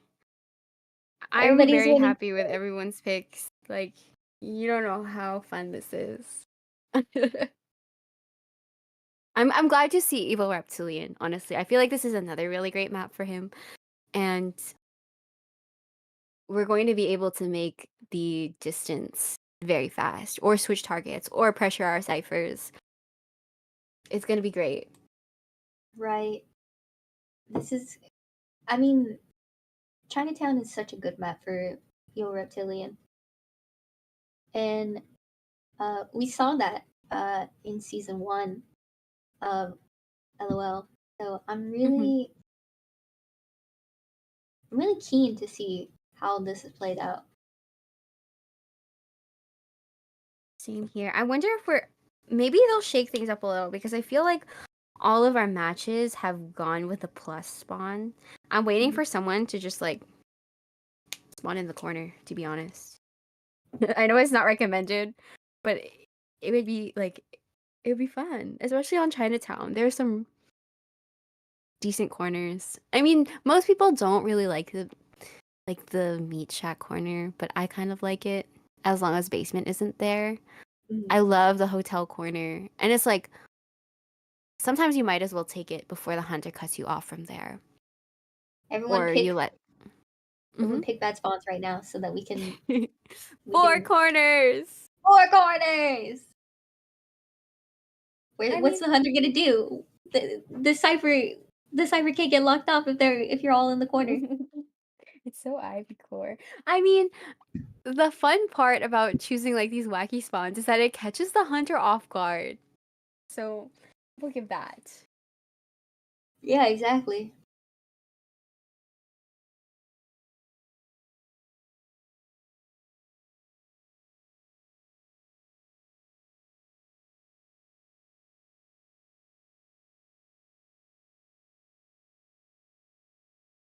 Oh, and just to reiterate, we are at a total tie. So we are in our overtime, and this is going to make or break it for these teams. We're going to be having our Crimson Curse survivors up against our Ragnarok Hunter. Yeah, this is definitely a pretty pretty good matchup to play us out. To maybe be the deciding vote. So really keen to see it. Oh, Yeah, excuse I'm me. looking forward to how it goes about. And I know our staff are really working hard to keep everything running Hmm. and to manage everything that's going on behind the scenes. So shout out to our LOL staff. We love you guys. And Love thank you. you so much for our participants and audience members as well. I know we've had some turbulence and whatnot, but we really appreciate all of you who are sticking around, and it's been fun. It's really fun to enjoy these matches with each of you. And I hope that you guys will continue to cheer on for these teams and look forward to the rest of our tournament because, of course, this is our very first bracket in our playoffs. I'm so sorry if you can hear that. That's normal. Hi, Normal. It seems like we will be going for a single tide uh, team once again. The barmaid is going to be running 12-9, as well as the enchantress and the prisoner running broken windows and borrowed time. And we're moving over to our area selection here. Are we gonna go with the similar? Yep, our little toe formation. Oh, we'll decide shortly. It looks like we're gonna settle with this. And we are gonna go for the plus. Fair enough. It does give evil reptilian to room to hop around and figure out who his target is gonna be. But once again, this is overtime with our Crimson Curse survivors up against our Ragnarok Hunter. My name is Mima, and I am with Bugs. Good luck to both teams. Good luck.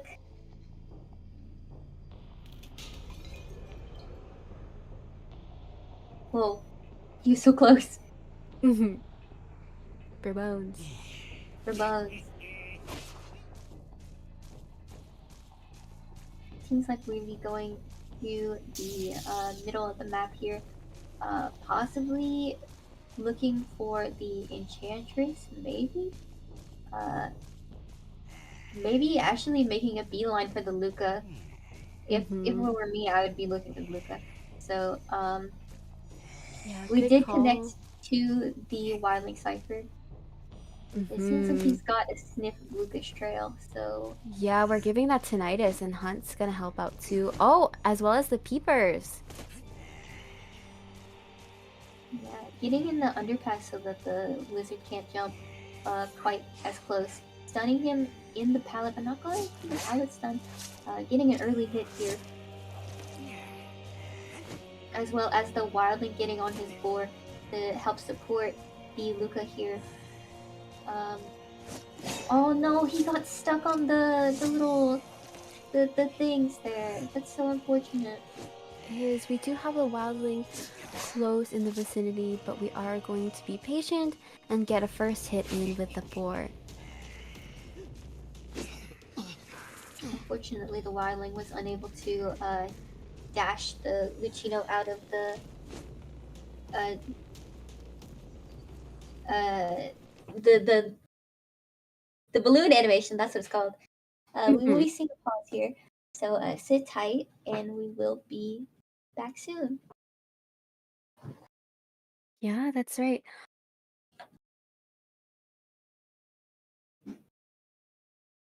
While we figure things out, we really appreciate everyone's patience with our tournament and how everything is panning out. I'm really excited to see who ends up moving forward,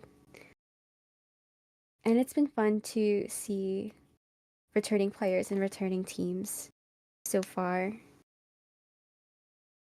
If you guys aren't already up to date, we are going to be having several matches for Saturday as well as Sunday. They're kind of in different times, but mostly towards the afternoons. So,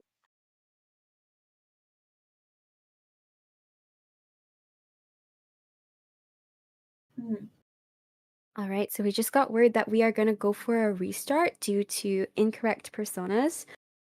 We have to adhere to what we confirm with the staff. So we're going to go ahead and restart, but we're going to keep our same survivors. We're going to keep our same area selection. And again, we really appreciate your patience. It's really important to us that we go along with our rules as well as like what we've established with our staff and our participants. So, uh, on the bright side, we are going to be getting to see even more gameplay from both teams. So I feel like this does maximize the amount of time we get to share with both Ragnarok and Crimson Curse. Definitely, and uh, I I'm hoping that uh, that it won't hinder their ability to, because I know this has been going on for a little bit Mhm. over time. I know a lot of the time you can get a little bit dejected when it's been a while. So I hope that they can stay in high spirits and stay um, on task and on goal with what we're going for here. So I'm also really excited to see who does win this bracket because I feel like Crimson Curse didn't get a proper chance to shine last season. So and now we're really getting the time and uh, how do I put this? Um, the time and consideration for them Mhm. to show how good of a team they are and how well organized they are. So this is really wonderful considering that.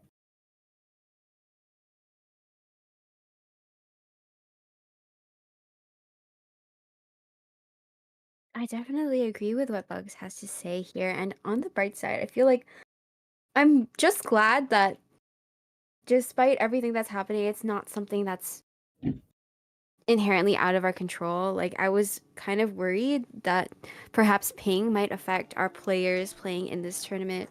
We have people from all across NEU, of course, and with our recent patches and updates to our games engine, it has been affecting people's ping from what I've seen and experienced as well.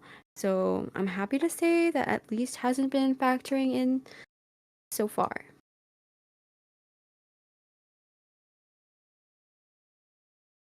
I'm also very happy that everyone likes the PNG so far. There are more to come. There are more commentators who are also going to be really awesome to get to spend time with. And everyone's been working really hard to go along with our theme and make this happen. Yeah, I'm definitely interested to see because it's a surprise to me too to see everybody's commentator PNGs. So I'm excited to see what everybody has come up with for theirs. I think the only one that I saw is Bones, and Bones looks so good. It's so cute. You're not ready. I think that Juliet and Joey also had some really cute pics for their PNGs as well, so I'm really excited to see that.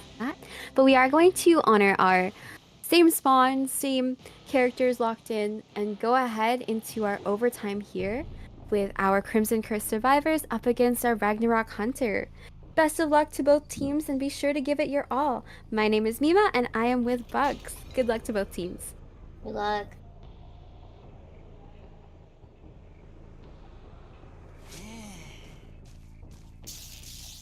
All right, we now have clear vision of what's going on. It seems like we're going to be going for the prisoner once again. Now Getting that that we, vault in, yeah, just to wear it down for our limited usage. But we are going to close in on Prisoner Cipher. We aren't quite having anyone in this hotel area so far, though. So it doesn't look like our evil reptilian has a target quite yet. yeah, it seems like the enchantress actually had the foresight to rotate away from that area. Might be going on her right now, though. Seems like. And Mm-hmm.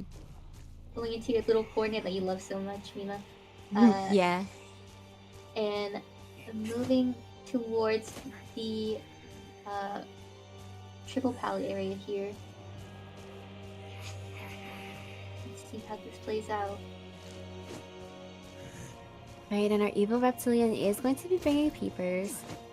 Pretty standard stuff, but we are going to close in on the enchantress here, who does utilize one stack to stun. Ooh, really great flywheel to block out that charge hit, but we are going to get our first hit in.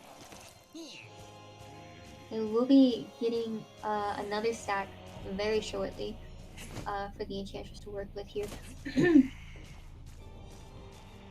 uh, uh, while all this is happening, we have one cipher done. That's the magic of Luca, of course. Mm-hmm. And Wildling will be at 95% on his cipher. Again, the magic of Luca. Uh, and Ooh, really good another stun to stun block out coming that in. hit. But we are going to get down here. She does have a 3 stack to work with. We might be seeing dungeon actually. It does look like we're going in for that basement chair, but Wilding is... Oh, we're going to go out for the outside because Wilding did reveal himself. And Barmaid isn't too far behind.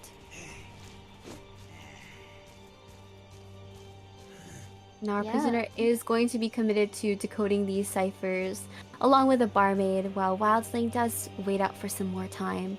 He needs to really watch out for our lethal crash. Oh, oh, this is really tense. This is like Clown all over again.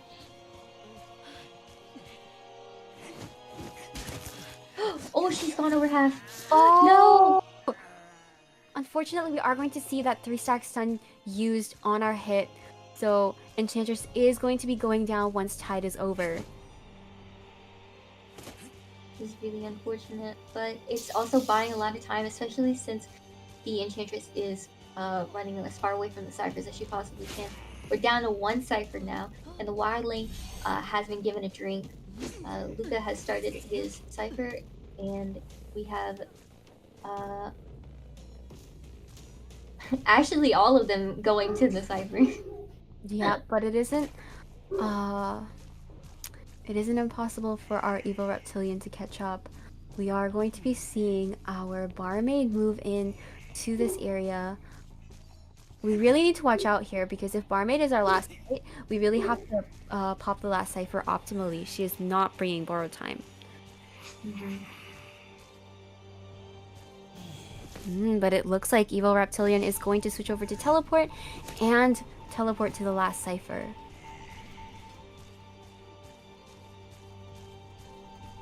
Seems like he's caught wind of the Luca here. And Oh, sending him out of the jump animation there. Very nicely played. getting hit on the Luca. The wildling is still in the area. It's unknown if he's gonna try and push for the cipher or go for the support with the Luca. Seems like he's gonna push the cipher, but the barmaid is also working on a cipher in addendum to that one. They Um, are quite close together, however, but on the yeah, bright side, oh, this staircase for the hotel hasn't been utilized quite yet. We still have that pallet to work with, but we're gonna go for that break as prisoner drops down.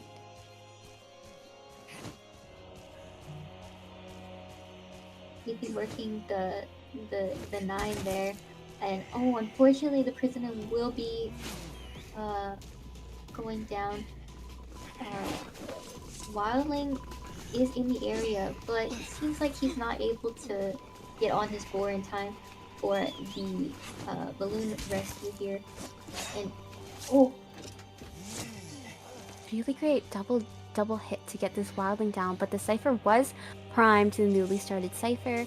We are gonna go for the charge hit, but Luca cancels it out with our shock. very nice maneuver there by the reptilian. And the dungeon is in this area. If we can get to the gates in time to get through, Oh, they're not on quite. opposite gates. We do have the barmaid being chased now, and she has a speed drink still, I believe. I'm not too sure. No, I don't think she. I don't think she does. I think she Um, just utilized it. Yeah, mhm. the oh, we are gonna get a really nice pallet stun on the evil reptilian here. Transitioning back over to our staircase and the pallet loop here. Oh, but barmaid is unfortunately going to get downed. Prisoner just utilizes his exit path to pick himself back up. Oh, They actually might have. no, it was the wildling who picked him up. Unfortunately, the Lucino wasn't able to jump all the way to the exit gate. So we might see a tie here because of this. Mm. Let's see if we can get one more crash in. Oh, Oh, unfortunately, these survivors are able to make it out. And we are in a 2 elimination, 2 escape tie situation. So let's allow our staff to just calculate everything and figure out who is going to proceed because we are wrapping up our overtime. Wait, sorry, unless there's like second half? I know, we'll figure it out. But in the meantime, really intense stuff. That was a really fun match to watch. And again, it's really fun to watch characters you don't always quite see in these tournaments. yeah, especially seeing and Galatea Clown, Lucino. It's really nice and refreshing to get those characters in the playing field, as well as seeing Florian. That was nice. Yeah, it was really nice. I'm glad to see like these like a mixture of like popular meta survivor picks as well as like newer faces and really going along with these players and their capabilities and their synergy with one another.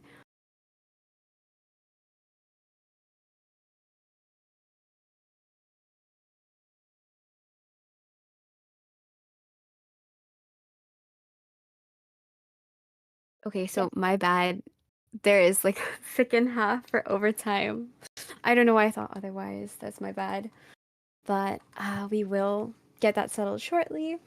While our staff and our participants discuss with one another, we will proceed over to our bans and picks shortly. We're gonna have a full global ban set too. So it really does narrow down our survivor pool. I definitely anticipate some more exciting picks. We've seen warp get utilized most of the time. We've seen like warp. We've seen the teleport with the trump card, and we did just see peepers. So I'm hoping that we get to see like I wonder if any team compositions will end up warranting excitement. It would be interesting if anyone wants to utilize abnormal. I know it's not particularly a popular It's not a popular strategy, but especially depending on which hunter you want to play, that's an option. Some more viable than others.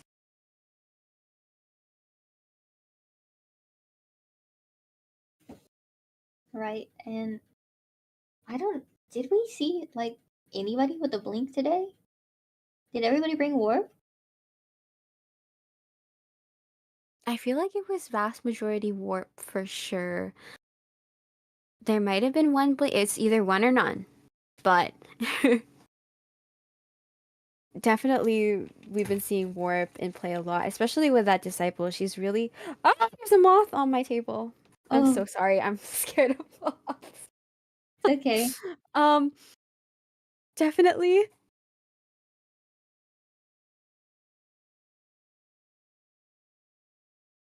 I think I killed it.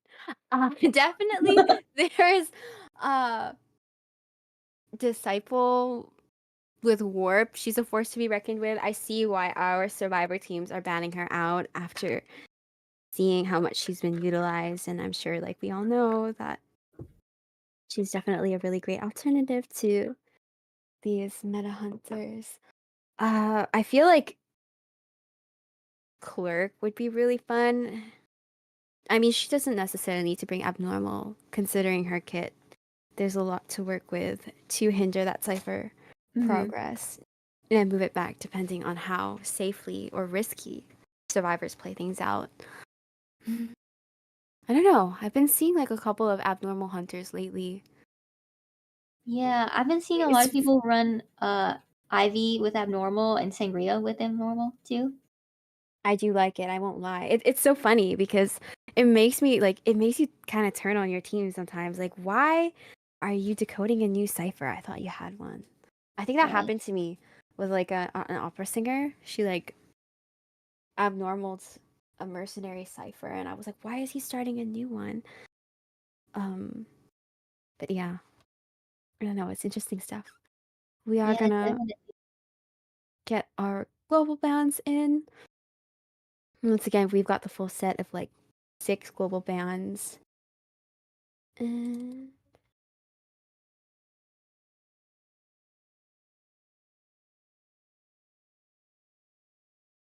I have bad news. I did not get rid of that moth. Oh no.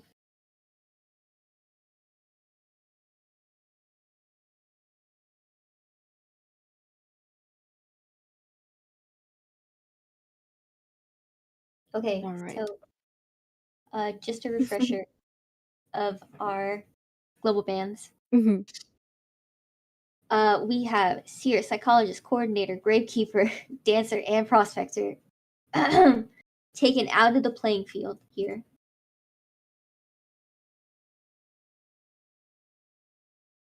Yeah, I'm interested in seeing who Ragnarok ends up picking up after these global bands are in, as well as our regular bands.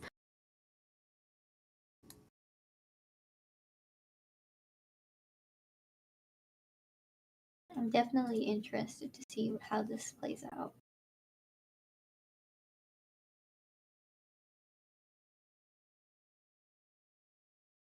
Same here, and it does like narrow down our hunter pool as well. I'm hoping that we keep up our pattern of mostly seeing different hunters. I know we saw Anne twice, but I think there's some leeway with that because different people played Anne. Yeah. Um, it was the same team though, wasn't it? That played and it was just two different hunters. Exactly.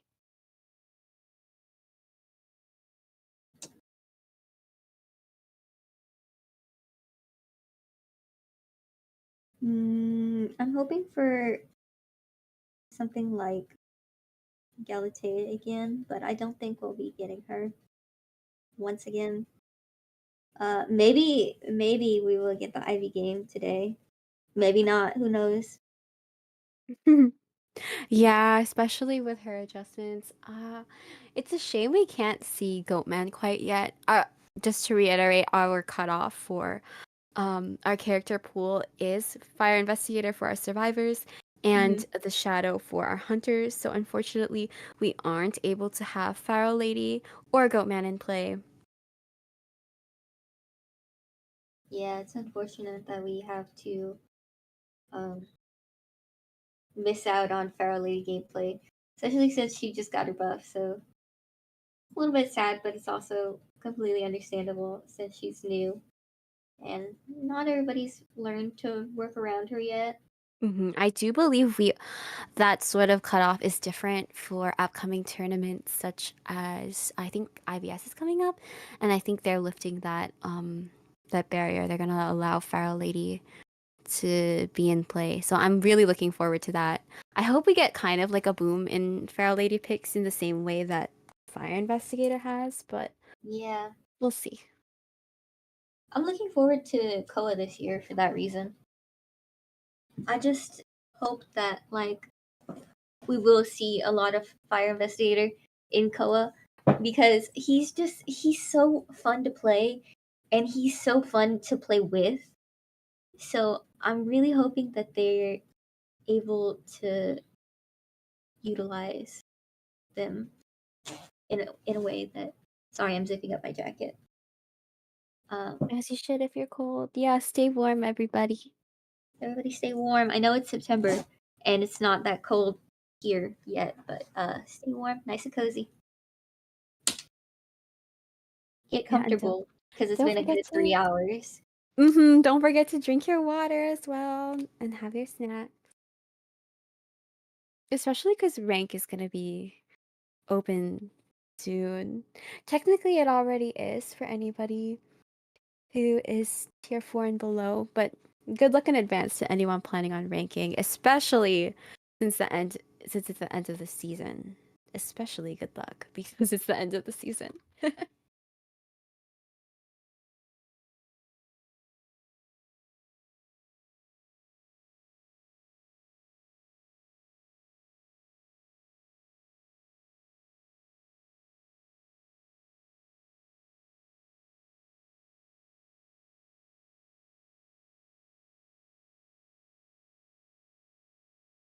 And we are going to be getting settled in with our bands and picks shortly while our staff and participants are discussing.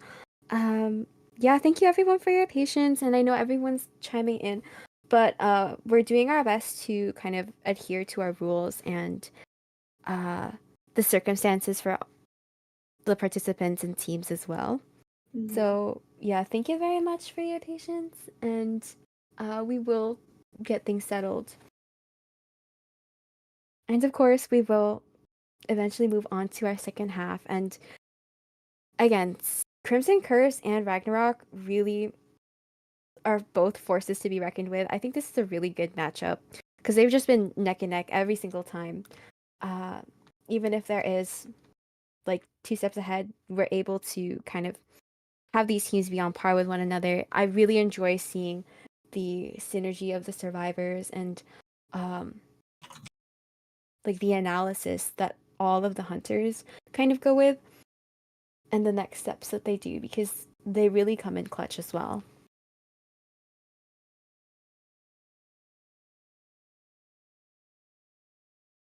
Yeah, I I know I've been saying it a lot. I really want Ivy to come out, but I really want to see a geisha personally for the sake of my for Mian, so that she has something to watch.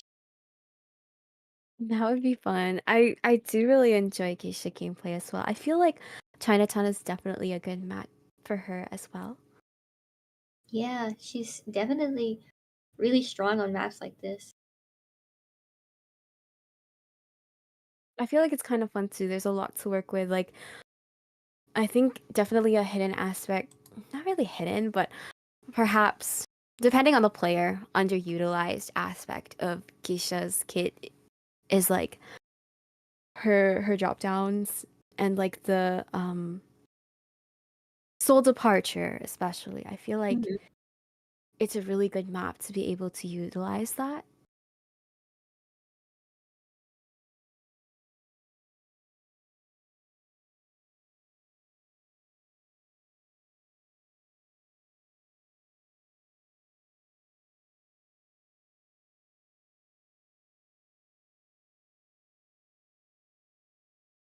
feel like okay, you know what? Since I have the stage and I have the room to say this, and we're all just saying whatever, I want to see Fool's Gold. I really want to see Fool's Gold. I know Bugs asked me, who do you think we're gonna see? And I was like, do you want to know who I want to see or who I actually think we're going to see? For newcomers, it was Fool's Gold. That's why I said that. Yeah, for the uninitiated. For the uninitiated, that's what it is.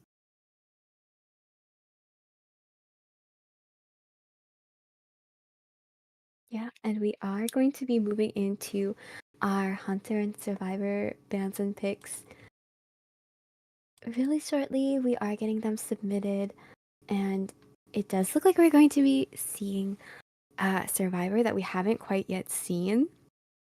Hey Bob. For yeah, we're going to be seeing the Embalmer. Hey Bob. I I definitely think this is a fun map to have Aesop on, especially when you have not just one but two different two stories on opposite ends to work with. I feel like those are really fun places to be able to utilize your coffin, not just for yourself but for your teammates as well. If you're lucky enough to not get targeted first, Hey Bob. Okay. Our second pick is Jose, and our first two bands are gonna be Barmaid as well as the Priestess. there's still room for distance makers. There's still room, and I This, feel like it will definitely benefit them. Uh, Considering these bans, we don't want that distance. We don't want that ability to like heal because we've taken psychologists off the table with global bans alone. Barmaid's next. You don't really have as much to work with when it comes to healing, but it does give some room for other decoders. Like Luca's definitely not the only one. Again, I'm very happy with the mechanic buff. I definitely feel like considering these teams coordinations, they could definitely get away with using squishier characters since they're pretty on top of communicating with one another. yeah. And our third band is actually Luca. So having him off the playing field is gonna be kind of huge, actually. Excuse me. Sorry, had to sneeze. Yeah. Had to sneeze. Thank you. Uh, our third pick will be coming in shortly.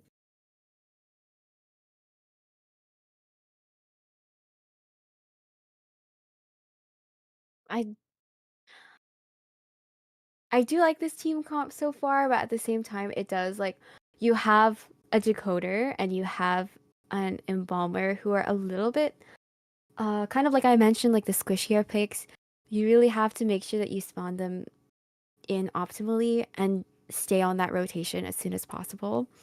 Like you really want to get them out, but you kind of have to distribute it as well. Like you don't want them to run into one another necessarily, unless Aesop can get a quick peek and get Mm-hmm. that ability to embalm the lawyer.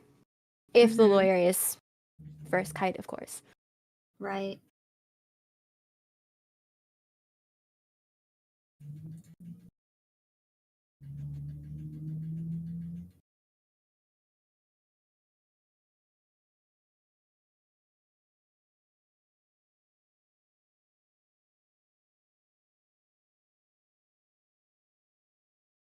If they really want to play it safe, considering how much these teams have been neck and neck and tying with one another, they could go for like a double tide. They could go traditional and play it safe if because I Yeah. think all of the teams have been really like having their fun with it and just going all out and taking risks. We've seen it happen. I mean, how many people ended up bringing our no borrowed time builds? How many times did that up the intensity with the position that it put the survivors in afterwards. Right. I think if they do really want to play it safe and kind of guarantee those uh, opportunities for our rescues, then double tide also works.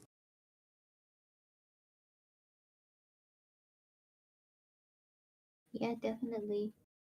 Having the double tide too would benefit in late game too, if somebody else has to rescue.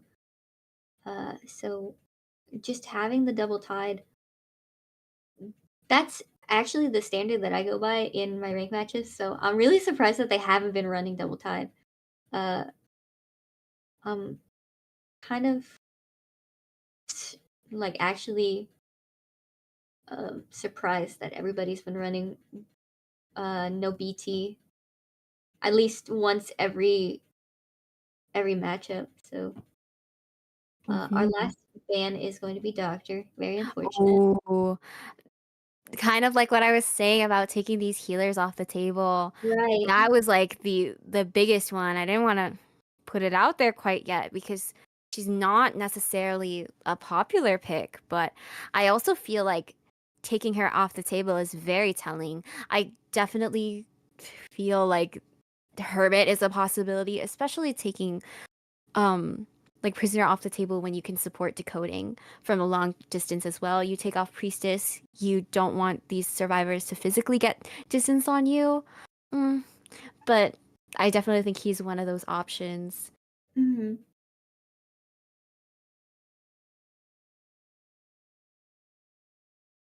But we could potentially see Opera Hmm. or the Shadow. Like it's not too late because we've taken off different hunters for our bands.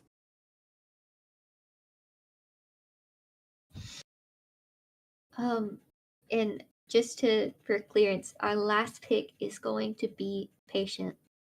Again, Yay. one of his best maps, honestly. So I'm really excited to see how Ragnarok works with Patient. Uh, I love Patient and I love seeing him. So I'm really excited for this matchup.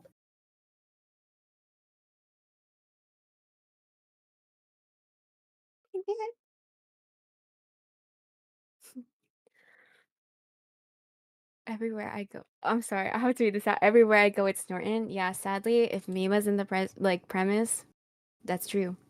It's But it Norton. looks like we are going to be having Hermit as our hunter lock-in. Definitely a really good map for Hermit. I think we discussed this prior, maybe in a previous round as well. But it's a really good map for kind of hindering the decoding progress of the survivors, as well as catching up to them and kind of having them forced together, especially even if it's just healing. You definitely want to heal against a hermit. Good call for taking out these healers as well. Yeah. Um, they also don't have the best decoding progress, so this is going to be a little bit crusty. So I'm definitely interested to see if they can kite for as long as it takes to decode a hermit cipher. Yeah, we're Um, looking at a longer match, definitely. yeah, which is really interesting when you're looking at time here. Um, but having the double tide, like you mentioned, Mima, will be beneficial to get more time done on the ciphers if that's what they go for. So, Mhm. yeah.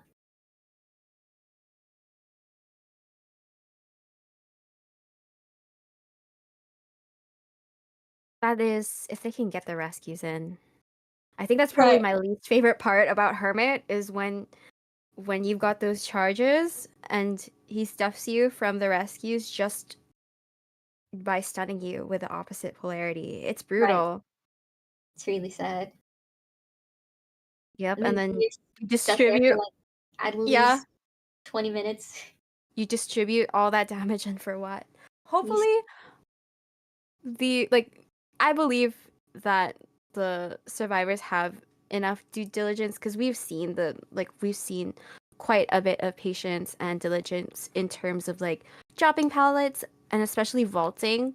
I really admire that when I see that from players. So I don't anticipate any terror shocks, but I feel like Hermit is like the worst hunter to get terror shocked against. It's so punishing if you're sharing damage. Mm-hmm.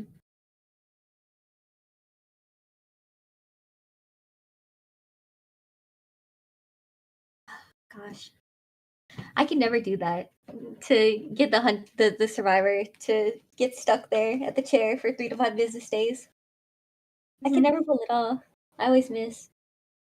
You have to ask the hermits I'm going up against because I'm sick and tired of it. Well, those are like peak tier hermits, so Eh.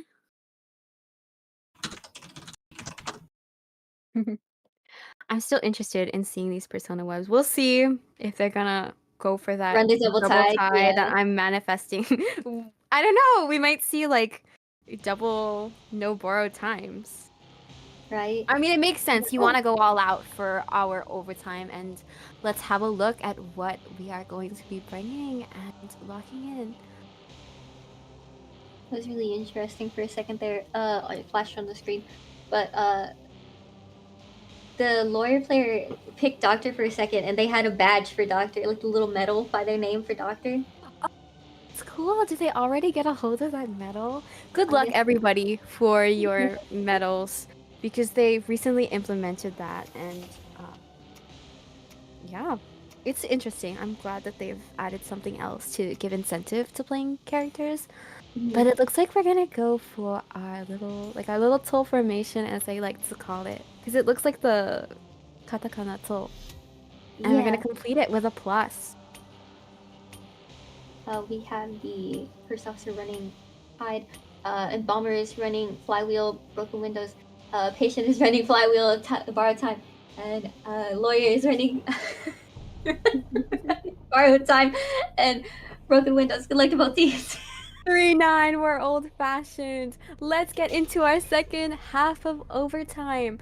Best of luck to both teams and give it your all. This is going to be our Ragnarok survivors up against our Crimson Curse Hunter. All right, Putting a little let's see extra who care into our. picking the ciphers there for a second there. Mm-hmm. And we are going to get that coffin set up in our two-story. Seems like we'll be going right for the lawyer. Nope, turn it around. Seems like the first officer might be getting spotted here. Ooh, beautiful dodge on the polarity there. Mm-hmm. Good workaround going out to the back. We are going to be using our first pocket watch here at the hotel, kiting on the outskirts while we need to be careful for this lawyer here who is decoding over at the sausage maker. And kind of like what I've said, we are going to get a hold Ooh, of this lawyer here who is going to be sharing this damage with our embalmer for this first hit. as well as the first officer, he managed to touch the cipher just in time. Oh, Seems but like we're we're gonna go for the probably teleport onto our patient over here. Beautiful hook into the restaurant. We are going to get a blue charge, which Embalmer does switch over his polarity.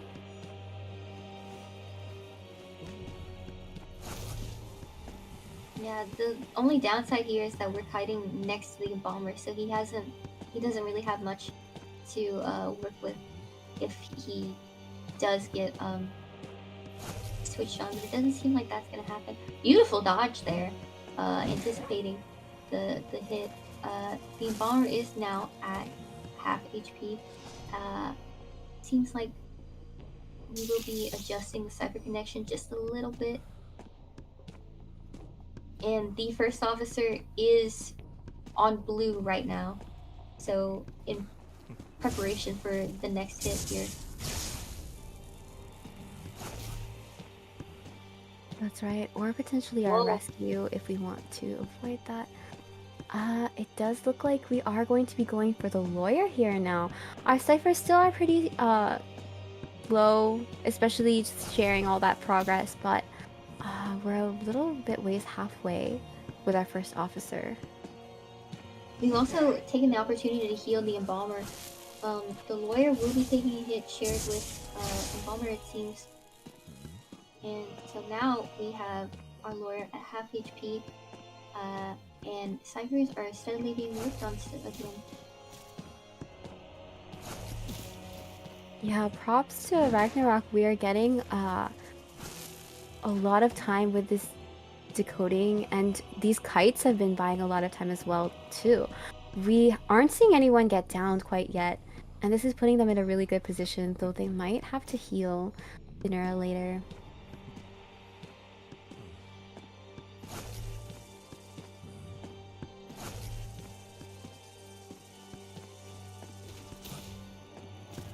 We're gonna get a blue charge on this lawyer. It's not really one that we can share. So lawyer is gonna go down here. We'll be seeing another pause come out here. Sit tight while we figure out what's going on.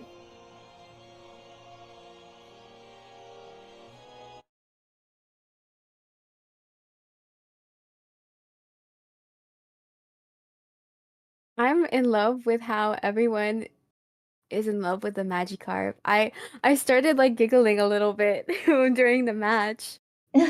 Oh, the I magic knew harp's on screen. the cursor. I think it's Lance cursor, but I love it. I think his name is Michael now. I think his name is Michael. Oh, the magic harp. He's definitely the star of the show. I got TM'd about the Magikarp too. It's so cute. Love it. You have to drop. Like, where did you get this cursor? We should make logging off league cursors. There was a Norton cursor, I would use it. Like, I feel like there should be one. Like, you can have it as like a magnet, and when you click, it changes polarity. I'm so smart. Netties, hire me. That would be so cute. Or like Norton, like just Norton hugging the cursor, like how they do with the Vocaloid ones. Oh, that would be cute. I feel like it would be cute if it was like, it was Norton, and then when you click, it's fool's gold. That would be so cute. Oh yeah, that would be really cute.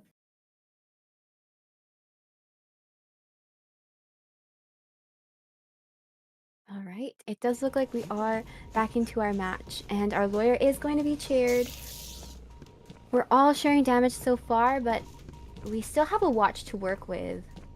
It does look like our closest survivor is going to be our patient, however. And I mean, with those hooks, we can get pretty close to the chair. We'll just have to count on distributing this damage to guarantee this rescue. Yeah, and we're down to 2 ciphers, so there's a lot to work with here. Good on the patient for using that last hook as an escape route.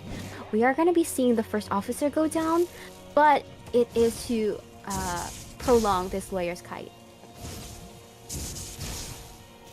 It's in good.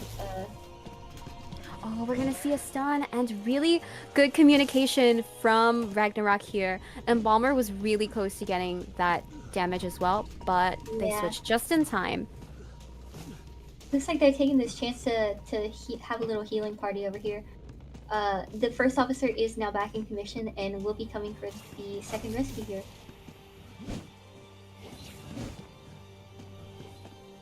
Wonderful jukes by the first officer here,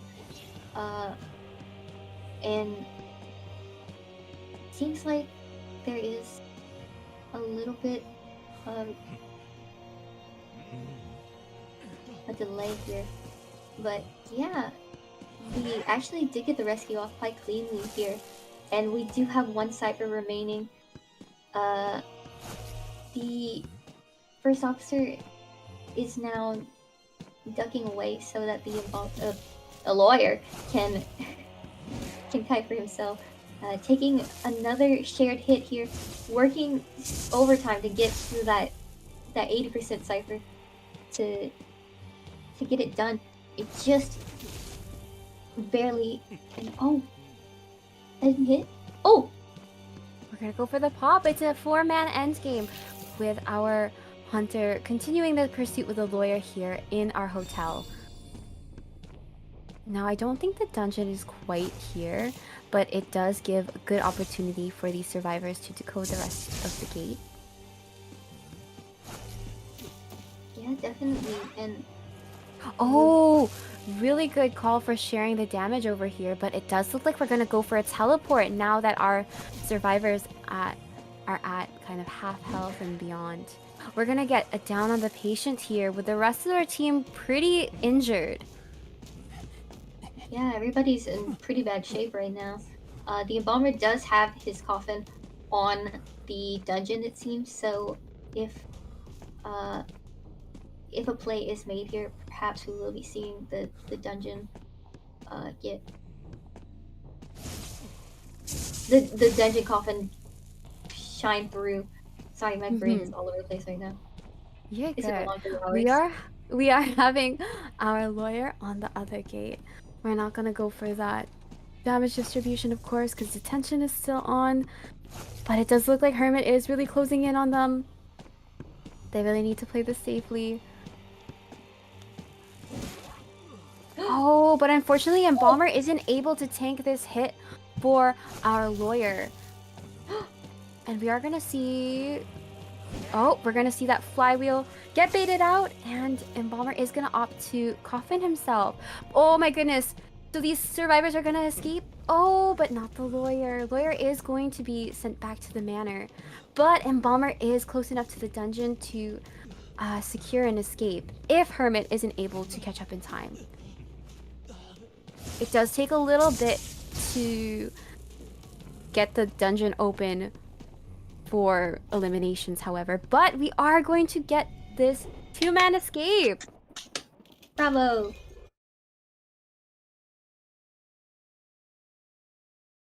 What a wonderful matchup.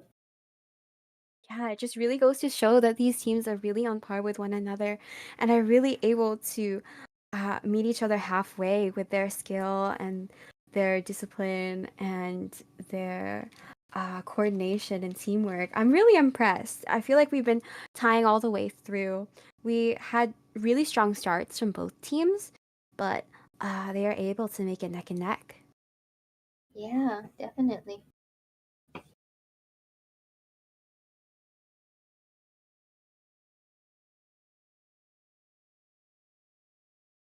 So we are going to allow the moderators, the staff, and our participants to further discuss with the details so we can calculate how we will figure out our winner.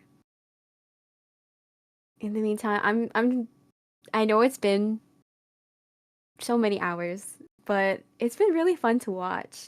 Yeah, I definitely. I feel like this is a really memorable way to kick things off for season 2. And I like that we really started strong with a lot of characters just for both factions that aren't always chosen first or expected to be.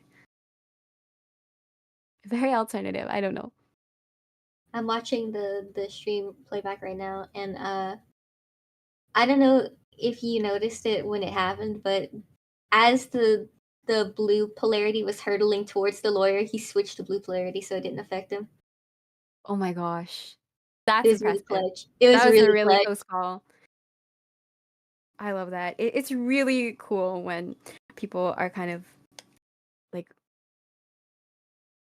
in the know. I don't really know how to say it in English. I feel like it's nice that they're like one step ahead. Mhm.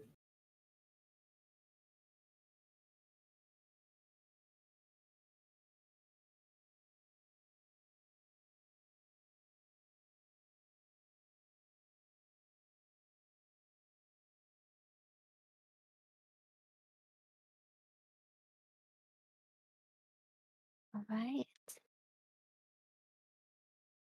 You know what?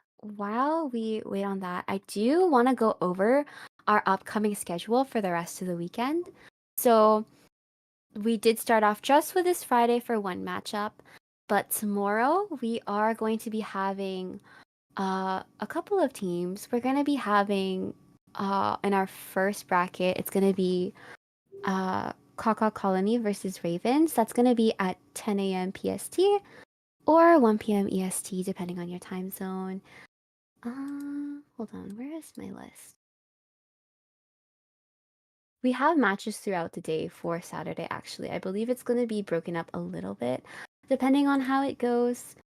Um, I believe it's going to be, yeah, Sky 7 versus Innovators. After